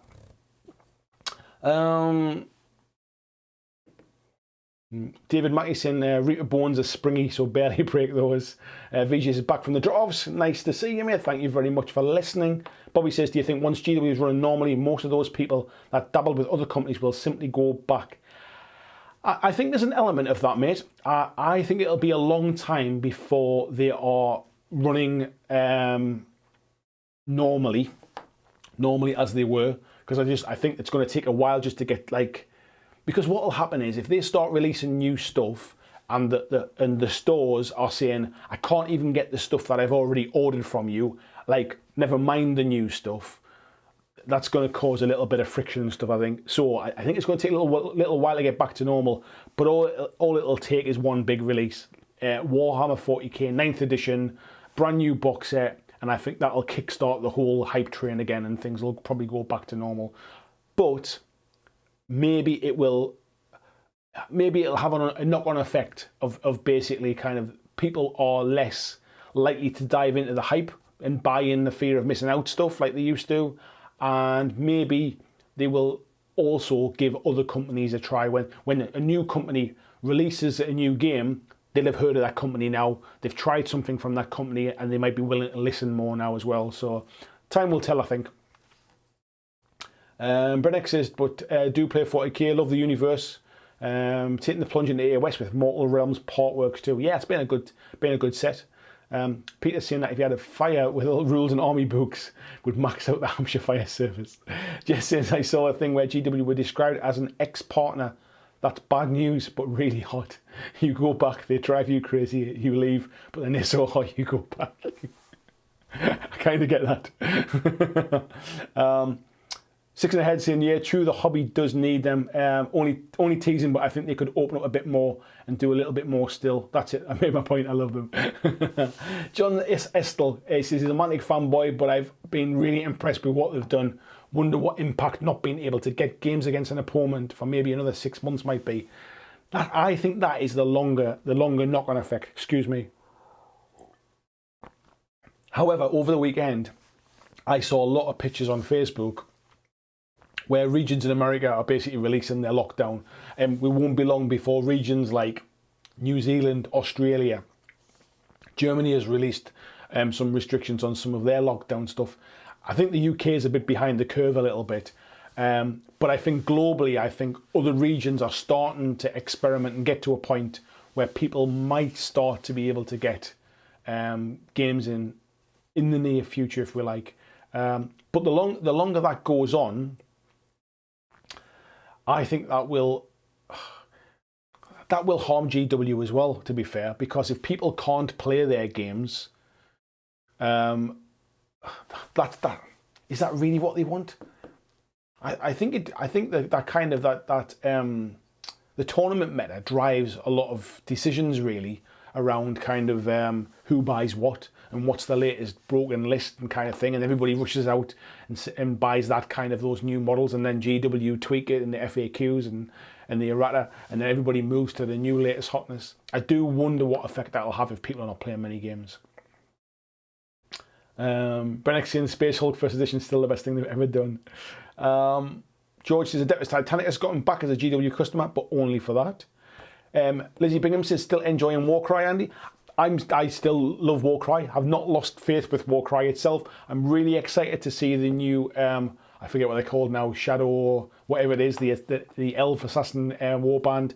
I'm really excited to see a new warband coming that's not AOS based and isn't Chaos based. Can't wait to see that.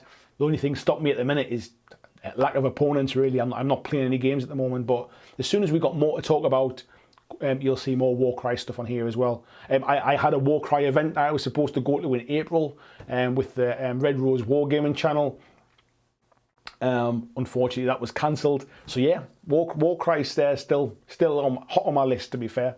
There's just not a lot to talk about it at the minute.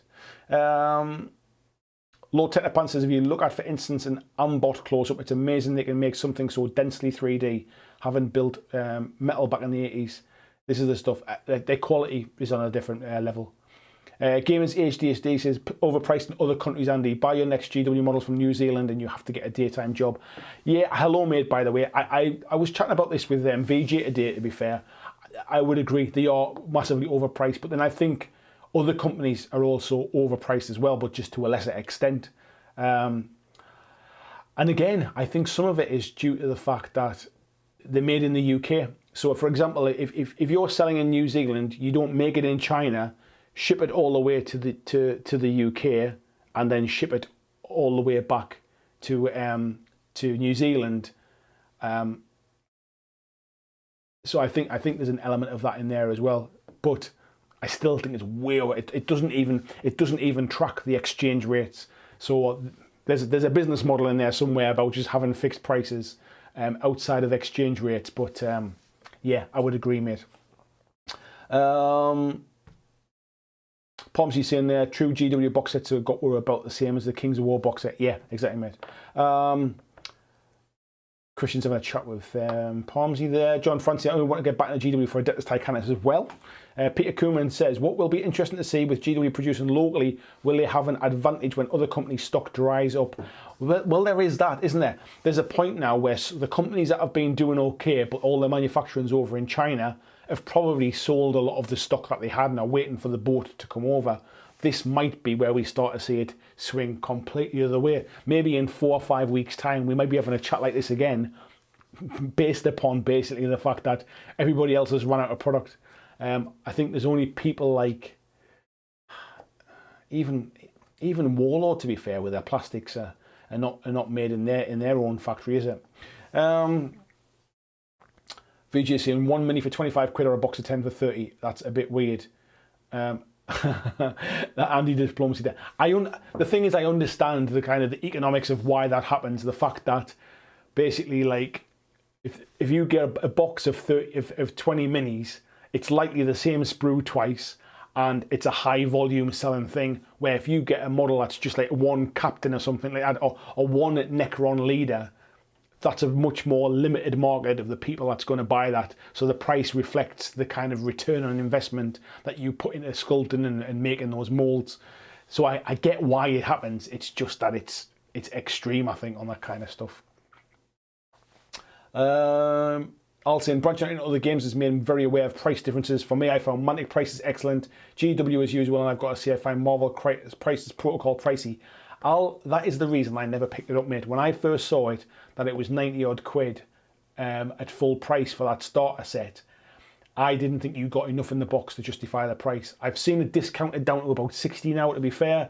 I'd probably buy into it at that. But when it was like 95 quid full price, I thought it wasn't a good value at that set. And the fact that you need less models isn't really an excuse, especially when some of their expansions are like 30 quid for one model as well.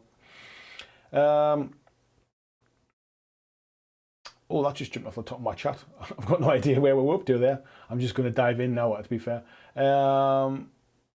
Ben Davey saying we can now have up to 5 friends. Hello, Ben Davey, by the way. He said we have up to 5 friends or family to visit. I see that's starting to change. In the UK, we still can't visit anybody at the moment. There was a new kind of thing was discussed yesterday where we can now meet one other person from outside of our household in open air, as long as we keep 2 meters apart. But you ain't going to be doing a lot of tabletop gaming out in the middle of a park somewhere with 2 meters apart, to be fair. So I think we're a little while off that one. Just Kev saying, I miss my gaming group. Without games to look forward to, not everyone is able to find the motivation to build and paint in lockdown. A game on a Friday night was a great motivator. I agree, mate. It's one of the reasons I started doing these painting streams on a Wednesday, of which I'll have another one this Wednesday as well, was almost to give people, and I don't mean this to sound really wanky, but to give people something to look forward to, or to give people like, almost be that surrogate gaming group, and to give somebody a motivation of like, oh, I don't really fancy it, oh, but there's a live stream on, I'll go and join in with everybody else kind of thing. I think a lot of people are missing gaming groups, mate, to be fair. I didn't get to a lot of my gaming group stuff because of the job I was doing pre-coronavirus. However, now that I'm doing this full time, I suddenly freed up all this time that I could get to a gaming group, and now I can't because of the lockdown. But hopefully, once we come out of this in months' times or whenever it is, I'll start to get more games in as well, like for my own hobby, if you like, not just for gaming on the channel. Gene saying the players are their ambassadors. I don't think GW does much for people other than being their dealer. There isn't that degree of intimacy. I would agree that their marketing is very much, here's the new cool thing, go and buy it kind of thing, and it's less about community building and that kind of stuff. They basically almost absolve that to the fan base to kind of to spread the word, if you like. The word of the community, I mean. Robert Marshall says, you see the same thing in Magic the Gathering. People rush out to buy the next best card and prices are all over the place for card singles. Yes. VJ says, there's still 5 more than in my local GW most of the time. Any more than that and the BO and Neg BA level will be too much.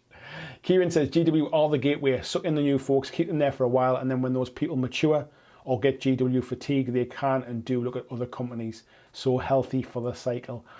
Yeah, I don't think that's a bad cycle to have, mate. And if that keeps feeding the wheel, if you like, there's nothing wrong with that. George is saying the hobby shifted to painting as there's no prospect of a game with mates. No bad thing. Improved multi-basing skills. Yeah, I think you basically have to fight. We're fortunate that we have a hobby that we can do sort of when you're locked at home kind of thing. You know, if your hobby is let's just say wildlife photography, and you're not allowed to go out, or if your hobby is like airsoft, like I used to play, you know, you're not doing a lot of that at the moment. If your hobby's rugby or football or going to the football on the weekend, you know, then it's tough. So, but we're fortunate that there's still aspects we can still do. Kieran said these kids are really interested in GW and 40k stuff, despite being far more non-GW stuff here for them to see. A cool box with art spread, cool minis is attractive. Yeah, there's a lot to be said about don't judge a book by its cover unless that cover is really, really cool.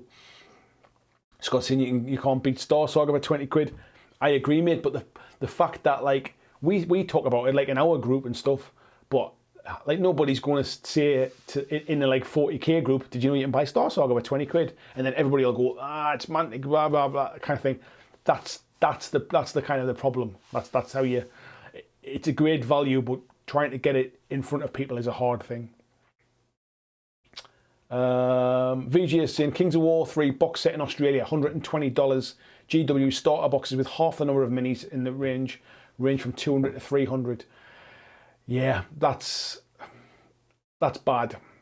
I know in the US it's more expensive than the UK, but to be fair, this is exactly why they clamped down on UK sellers selling to other regions and stopping that happening to stop undercutting them at their own game. I'm sure there's reasons why they'll try and kind of explain it that I'm not fully aware of, but I'm pretty certain that it's still kind of way above what it should be. Robert Jung says, I have to go. We'll finish watching later. Take care. See you later, buddy boy.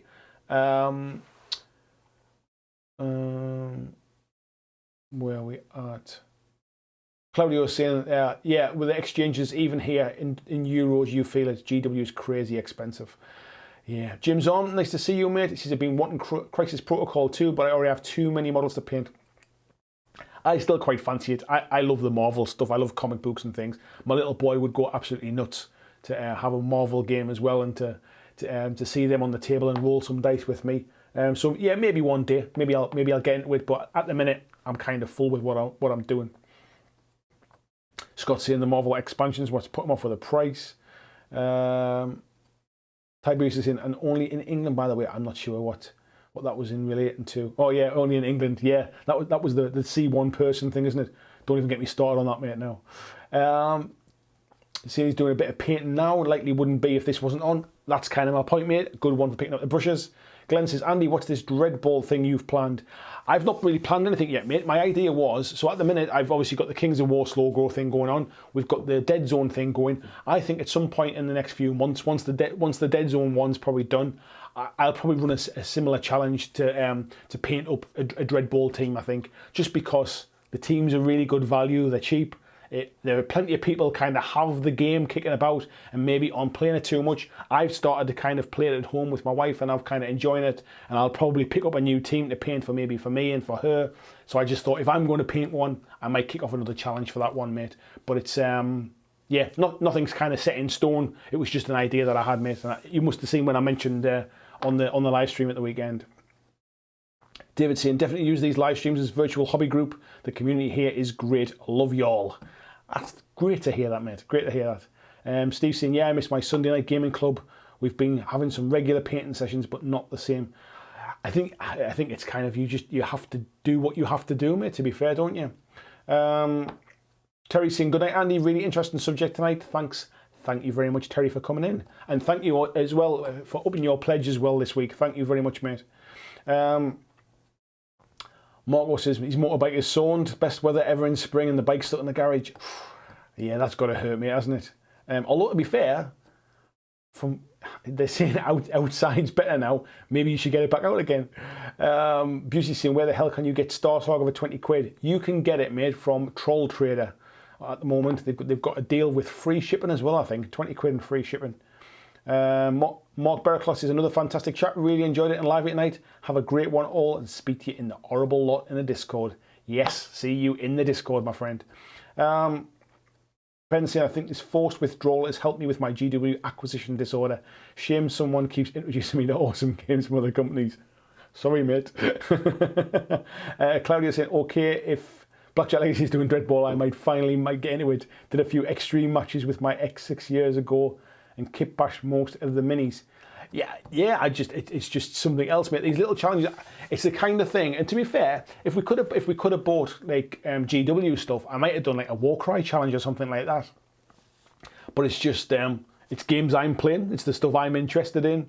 So yeah, if any other companies kind of like want to get involved in this kind of stuff, these little challenges, I'm more than happy to speak to other companies about it. Mantic have been cool supporting me with them by giving discount codes to help get you kind of into the challenge. They've given me vouchers to give away as prizes for those challenges. If other companies want to do the same as well, I'm not kind of tied to Mantic. Mantic aren't running the channel kind of thing, if you like. It's just I play their games, and they've reciprocated that by helping me out to give something back to you lot. So yeah,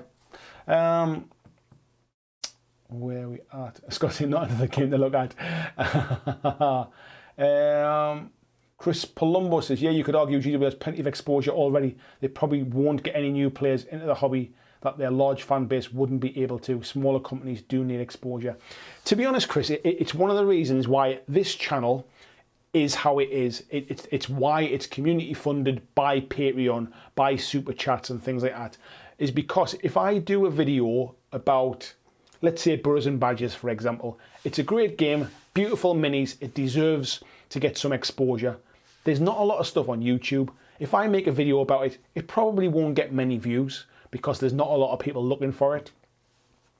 Therefore, if I was relying upon companies paying me to do these videos, or I was relying upon ad revenue from views, it would never ever work. However, if I've got, let's say I've got 200 Patreons. I haven't, but let's say I get there in the future. If I've got 200 Patreons, that's probably enough for me to pay me my wage and to cover all my bills, and I can keep doing this day in, day out as a career. And if all of my videos just get 200 views, and those 200 views are coming from those 200 Patreons, everyone's happy. The Patreons are getting the content that they want to see. I'm getting to make a career from doing that. The companies that I don't charge any money to so that I can stay kind of completely separate from them, they get their games in front of an audience that are interested in it. Everybody wins. There's just nobody else does that. That's why this is a bit different. That's why all these awesome folks tonight that have donated and have pledged, and the people that do it every month I should say, that's what makes all of this possible. Those companies that games deserve to get in front of people, that's what this is about, and that's why it all works. Steve said he's definitely in for definitely in for the Dreadball team painting. He's got a few of them still to paint. Blizzard is saying, oh, I'll start saving. Marco says, yep, waiting for Wednesday morning. Broom, broom. Nice one, mate. Peter saying it's £2 shipping from Troll Trader. I thought it was free shipping, mate, but £2 not bad. Barry saying in Chicago yesterday was only the second time in history, Mother's Day, that it was colder than Christmas. It was near freezing mark. I saw on Facebook today somebody said it was snowing somewhere. I forget who it was and where it was, but yeah, they said it was snowing in the States. George is saying in the disco. I've got no idea what that means. Libra says, oh yes, well up for Dreadball. Got about 8 teams already with a few unfinished. That's exactly what I want, mate. I'm not always suggesting people go out and spend money on new stuff. What I'm suggesting is there's a lot of people have a lot of stuff that is just lying there unused, and a little challenge to kind of get them painting something might be just a bit of motivation that they need. William Jones is in as well. Nice to see you, William. So there was a phrase, I missed all of this. Only thing I missed with GW and Forge World Shutdown was some Middle Earth stuff. Money went to Kings of War and Dead Zone is the only effect for him personally. Kieran says, Dreadball, look forward to that. Have hopes to run some interactive stuff for Dreadball in the future. So anything to encourage new players is great. We'll have a chat, mate. We'll have a chat and see if we can help each other out. Jack saying, hello, just made it. He's got a fair few games from Mantic. Still got a crap on his Star Saga as well. He's got Dead Zone. Probably time to look into the solo rules. Yes, they're free at the moment as well, mate. Make sure you download them before Mantic change their mind. Scott says we need to get Corvus Belly on board and get some discount codes. I emailed them today, mate, about my review copy that they were supposed to be sending me. It hasn't even left the factory yet. To be honest, I've kind of missed the boat with the Infinity Code 1 coverage. I'm almost kind of tempted to tell them not bother sending it, to be fair, because the thing with review stuff is, unless you can get it when the game launches, like everybody else has got the game now, so by the time I get it, nobody really wants to know what I think of it anymore. They've all already made their mind up by watching Guerrilla Miniature Games and by watching every other channel that just kind of that have their stuff. So yeah, it's a real shame because I've been talking to them for years, and I told them how excited I was to see Code 1 coming out, and unfortunately, for whatever reason, they've just decided that mine hasn't shipped yet. Simon saying, I've got a few Dreadball teams ready to paint. Perfect, mate. Free hobby for you. Jonathan says he's time to pick up the Manic Open Weekend solo bundle of Star Saga and Here's Negan. They are both good games, mate. Star Saga I've not played, but I've heard good things from people in this group. Here's Negan I have played and I like it. Yeah, it's not a bad deal, mate, to be fair. I think you're essentially buying Here's Negan and getting Star Saga free, really.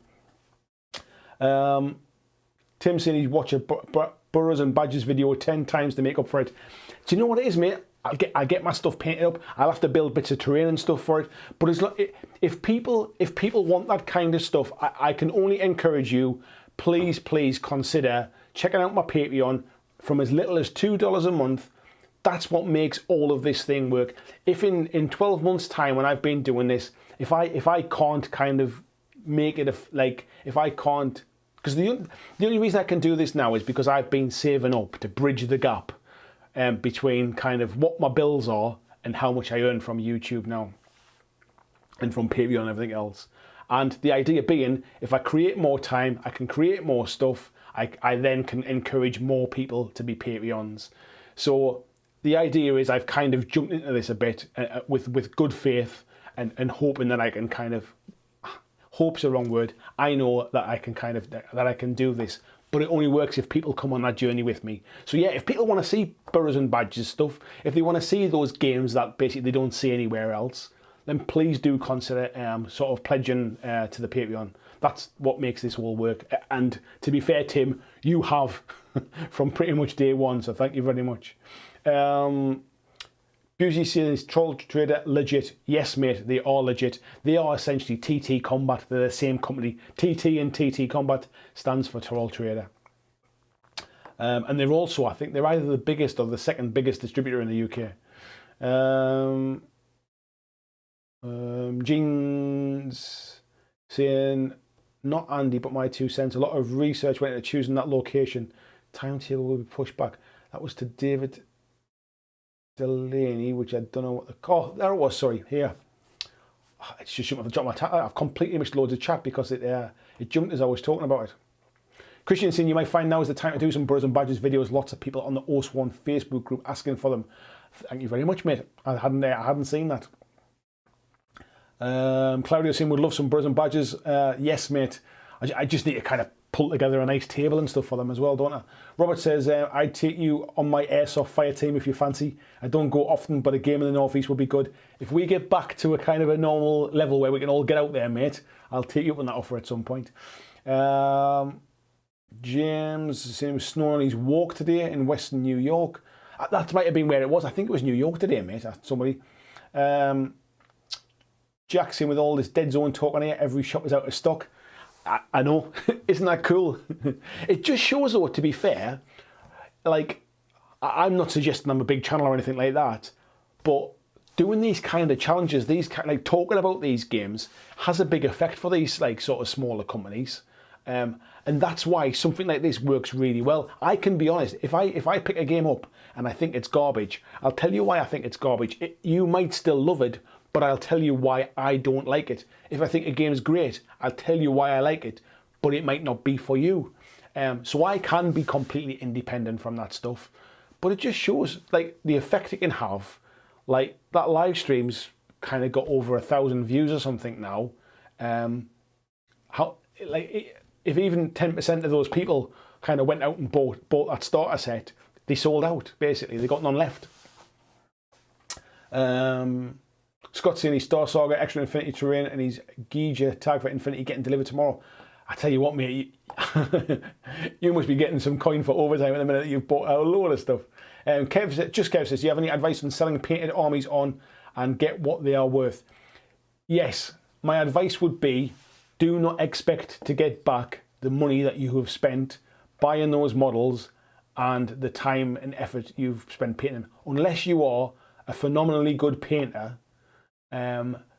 people will either buy a painted army because they're cheap, or they'll buy a painted army because they want the models and they'll strip them. So unfortunately, just because it's painted doesn't make it more valuable sometimes. Because people might want that stuff to kind of fit with what they've got. They know they can't replicate your paint job if they want to add to it. So painted armies sometimes aren't always as kind of valuable, if you like, as I think people think they are. Like if you've spent 150 quid on miniatures and you spent months and months painting them up, you'd be lucky if you get your 150 quid back, to be fair. So yeah, just have a look around, but don't either hang on to it if you don't want to sell it for less, but just kind of temper your expectations, I would say. Adam saying, oh no, Dreadball. You don't have to buy into everything, mate. I don't make any money from telling you what games I enjoy and what in these challenges and stuff. I am not doing this. There's no ulterior motive from me. You don't have to buy into every single challenge, mate. David Delaney says, the month before the Rona hit here in Albany, New York, we just had a GW store open. How likely do you think it is they'll open up? It also snowed here in New York. I think they will definitely open up at some point, mate. But I think New York is a bit like the UK, that they're in a slightly different kind of position, really, to a lot of the world. So I think it's going to be delayed for a while, but the money's spent. They're not going to just not open it. I think they'll open it at some point. Where we got? George is saying Discord. I must look it up. Yeah, George. So basically, if you're a member of the Patreon, Discord is basically, like the live stream here with everybody just chatting and having a conversation.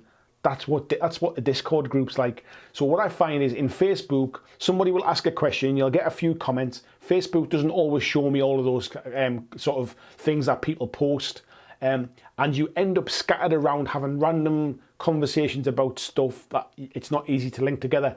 In the Discord group, it is basically like, it's like a live stream like this, and people will just have a chat and a conversation. It can be about lots of different things. It doesn't always have to be about tabletop gaming and miniatures. And if there's enough interest in certain topics, I set up separate little subgroups for them to kind of try and group topics together.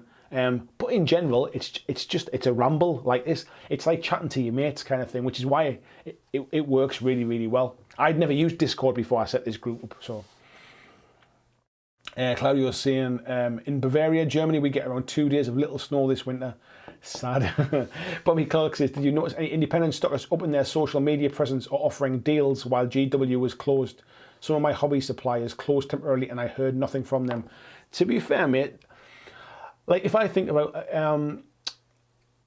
not so much a local one to me, but Goblin Gaming, who have a really good reputation for delivery and stuff, they closed down to basically make sure that their staff stayed safe.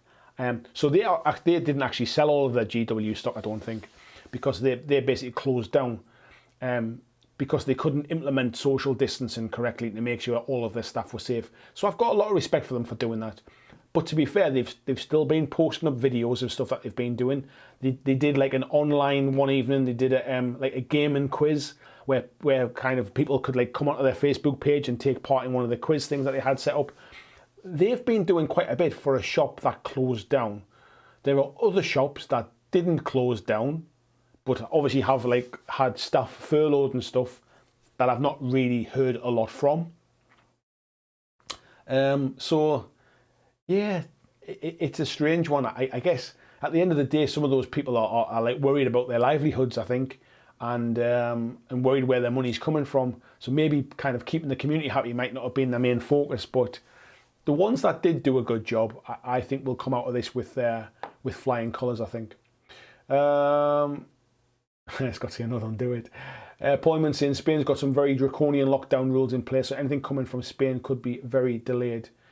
It's delayed because they never even sent them it. Everybody else has got their copies. Every other channel's got their review copies and everything else. For whatever reason, I think there was some mix-up, I think, and mine basically never got sent, even though they actually contacted me about it and asked for my address to confirm it and stuff. That was over a month ago. That was nearly 2 months ago now. Marcus saying 5 rules that Code 1 players get wrong. You can do that with a rule book. You can, mate, but I'm not going to go into it here because I've got penciled in there a video about Code 1, so yes. Tiberius is saying, by the way, TT Combat is Troll Trader. Yes, I mentioned that, mate, yeah. He's got the base colours on his corpse rack mausoleum. Well done, Tekla Pants. I didn't see any snow in the south UK this year. Jeans, that was what I'm saying about, this is where I went back and checked about the New York store. Yes, the timetable will be pushed back, but they'll committed. I think they'll stay committed to it as well, yeah. Scott's got his terrain and warbands built to go. Nice one. Christian shared a link for the Patreon as well. Thanks again, Christian, for that. Carrie says he's got Code 1 because you were talking about it. You better do something with Code 1. As soon as it comes, mate, it will do, but there's not much point in me doing a review about it, I don't think. I'm more likely, I think, to talk about the Code 1 rules than the Operation Karlstrom box now. I might do some painting stuff on it when it comes, if it comes, whatever. But yeah, I will do some content on it, don't worry about that. Tim saying Troll Trader is TT Combat, never knew that. Yeah, and what you don't realise is TT Combat and Troll Trader are actually part of a really big like distribution group, so that's why they bought up a few bits of games and stuff like that. So they've got the Drop Fleet Commander stuff and bits and pieces as well. But they're a huge distributor, which I never realised either. Christopher saying snowed at his house in Michigan. Dustin saying better get out of here. I've got a work meeting coming up. Probably about to go into level 2. Take care, Dustin. I'll speak to you soon, mate. Yoakum's in as well. Good evening, Yoakum. She's a little late, but got stuck some episodes of The Walking Dead and painting. As long as you're having fun, mate, that's all that matters. Gene's painting his brothers and badges right now. Start is posted on the Facebook group. I'll check them out later on, mate. Thank you. Joyce has always thought it stood for tabletop combat. No, mate. Yeah, Troll Trader. That's it. Glenn Griffin says, look at the effect of the Playmobil arena set. That company is probably wondering what the hell was happening. Yeah, I did see all that stuff about that. I forgot I changed the little note for that. There's meant to be a little animation comes up as well, but I don't know why it's not working. Thank you very much, ICP. That is awesome of you. Thank you. Don't forget there'll be a link to the Discord chat for all those folks that have joined tonight as well. Tiberius Wallace says Star Saga is worth it at Troll Trader places just to get the terrain. Yeah, it's worth it even just for the Dead Zone factions that are in there. Christian saying +1 for the effect impact of Facebook group challenge on games. That communal enthusiasm is great even as a watcher. So to see it have an impact on sales is great. Yeah, I mean, a lot of it's... I'm just reading about the comment on there. What was I just going to say? Yeah, it's great to see because it's that mix of stuff. If you folks get involved in it, it gives me kind of a bit of energy to talk about it as well. Like if I was sitting here, I can absolutely love a game. I'm just going to look over there. Right, Shadespire is the first box I've seen. I could absolutely love Shadespire. It could be the best game ever.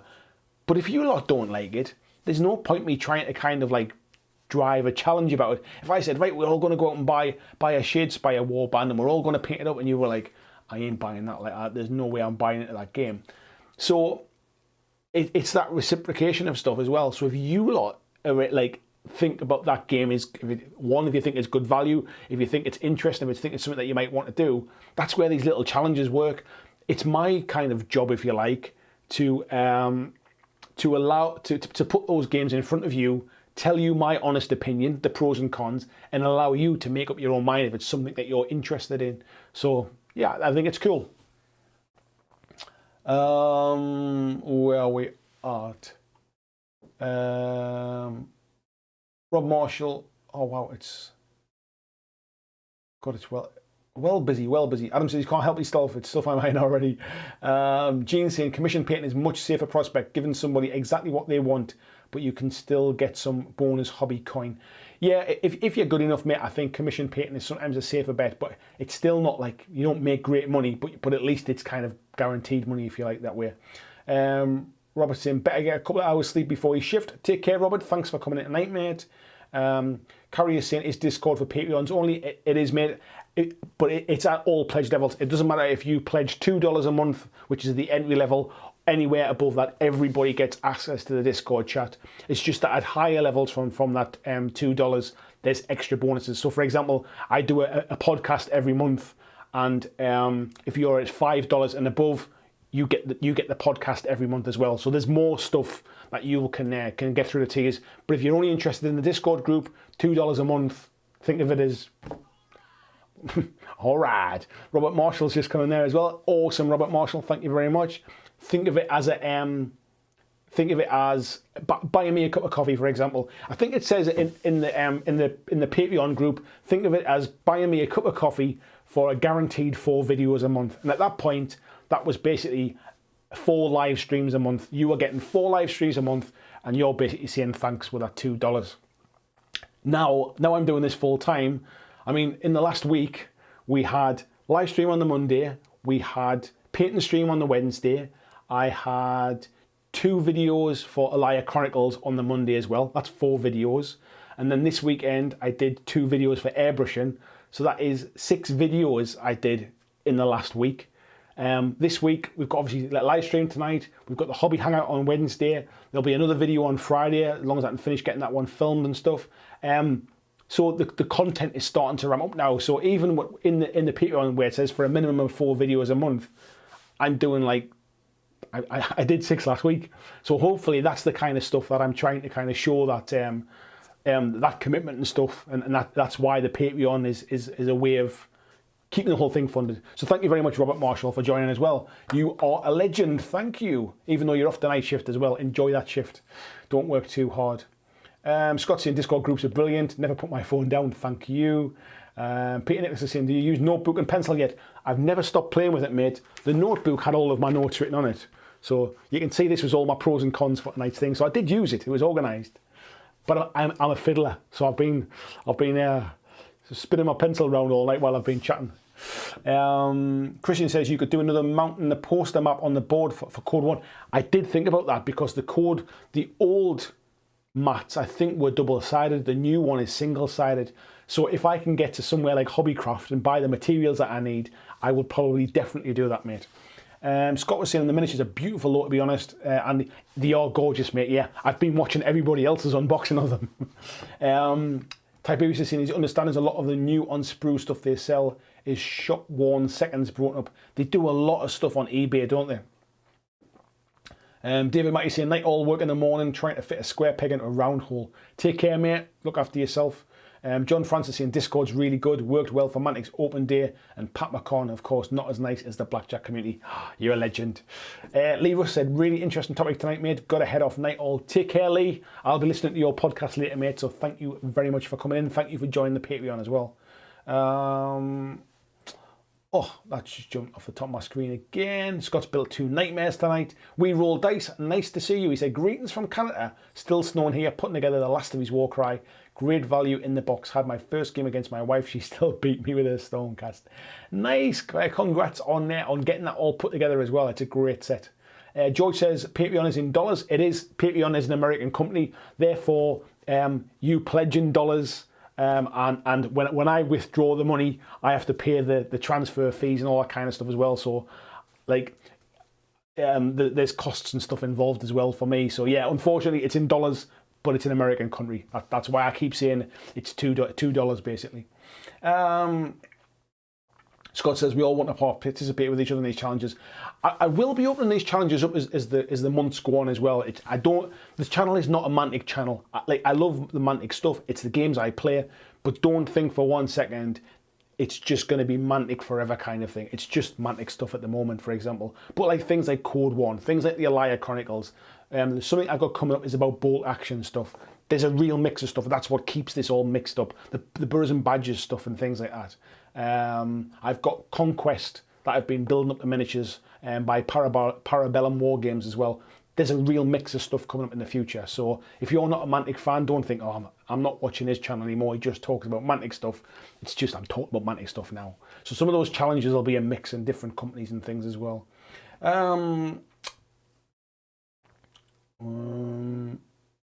are we at? VJ said he bumped up his up from $2 to $5. You were up here, mate, earlier on, but it's gone off with some new folks coming in tonight. So thank you very much. Appreciate you upping that pledge, mate. Christian said he's glad someone else is pledging at the higher level. Hated being the only name at the top. Yes, Terry Bass upped his pledge this week, mate, from the $10 to the $20 level. So yeah, it's awesome to see that kind of support from the community. Thank you so much. Where Peter said I saw VJ's name on previous live. Yes, you'll also see VJ as well today. I know you upped your pledge yesterday, I think it was, wasn't it? Today I've updated the list at the end, so your name is now in that list at the end as well. Six in the Head says, have you seen the Michael Jordan documentary? I haven't, mate, but I did see it. It's on Netflix at the minute, isn't it? I did see it was up there about like the story of the Chicago Bulls and stuff when they were at the height of their success. It's on my list to watch, mate. It'll be on while I'm sitting doing a painting at some point. Where we are. ICP is saying, well, while listening to this, I finished 4 Mantic Elves and started 5 Skeletons. Nice one, mate. If you're not a member of well, actually, you're a member of the Discord now. I'd love to see those pictures, mate. So pop over and show me what you've been up to. Where are we at? And VJ saying, yeah, it was earlier. I'm glad that at least you saw it, mate. How are we doing for time? 11:05. Wow, that time flew by. And there's still 75 people in the chat as well. So I'm going to end that tonight. It's been a really awesome chat. I always enjoy these chats. Every week seems to be getting better again. We're getting some great numbers in, some fantastic support tonight as well. So thank you to everybody that's done that and everybody that continues to do that.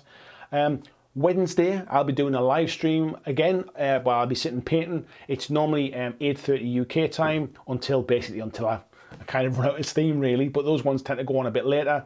So yeah, Wednesday, I'll get all the links up in the in YouTube tomorrow, so you can click reminder and all that kind of stuff. Please, I would love you all to check out my other videos, check out the airbrushing videos, give me some feedback on the kind of things that you'd like to see from airbrushing. Please come back to this video, put some comments in this video as well. Let me know what you enjoyed, let me know what you'd like to see on the channel as well in the future. And that all helps me. So, before my voice goes completely, I will say thank you to every single one of you. Good night, stay safe, and we'll speak again on Wednesday. Thanks for watching my video. I hope that you really enjoyed it. And if you did, why not consider clicking on the suggested video below to see more of the work that I've done. If you'd like to support the long-term sustainability of this channel, why not consider checking out my Patreon, where you can pledge and support from as little as $2 a month. And there is lots of different tiers and bonuses, which will give you access to a private Discord server.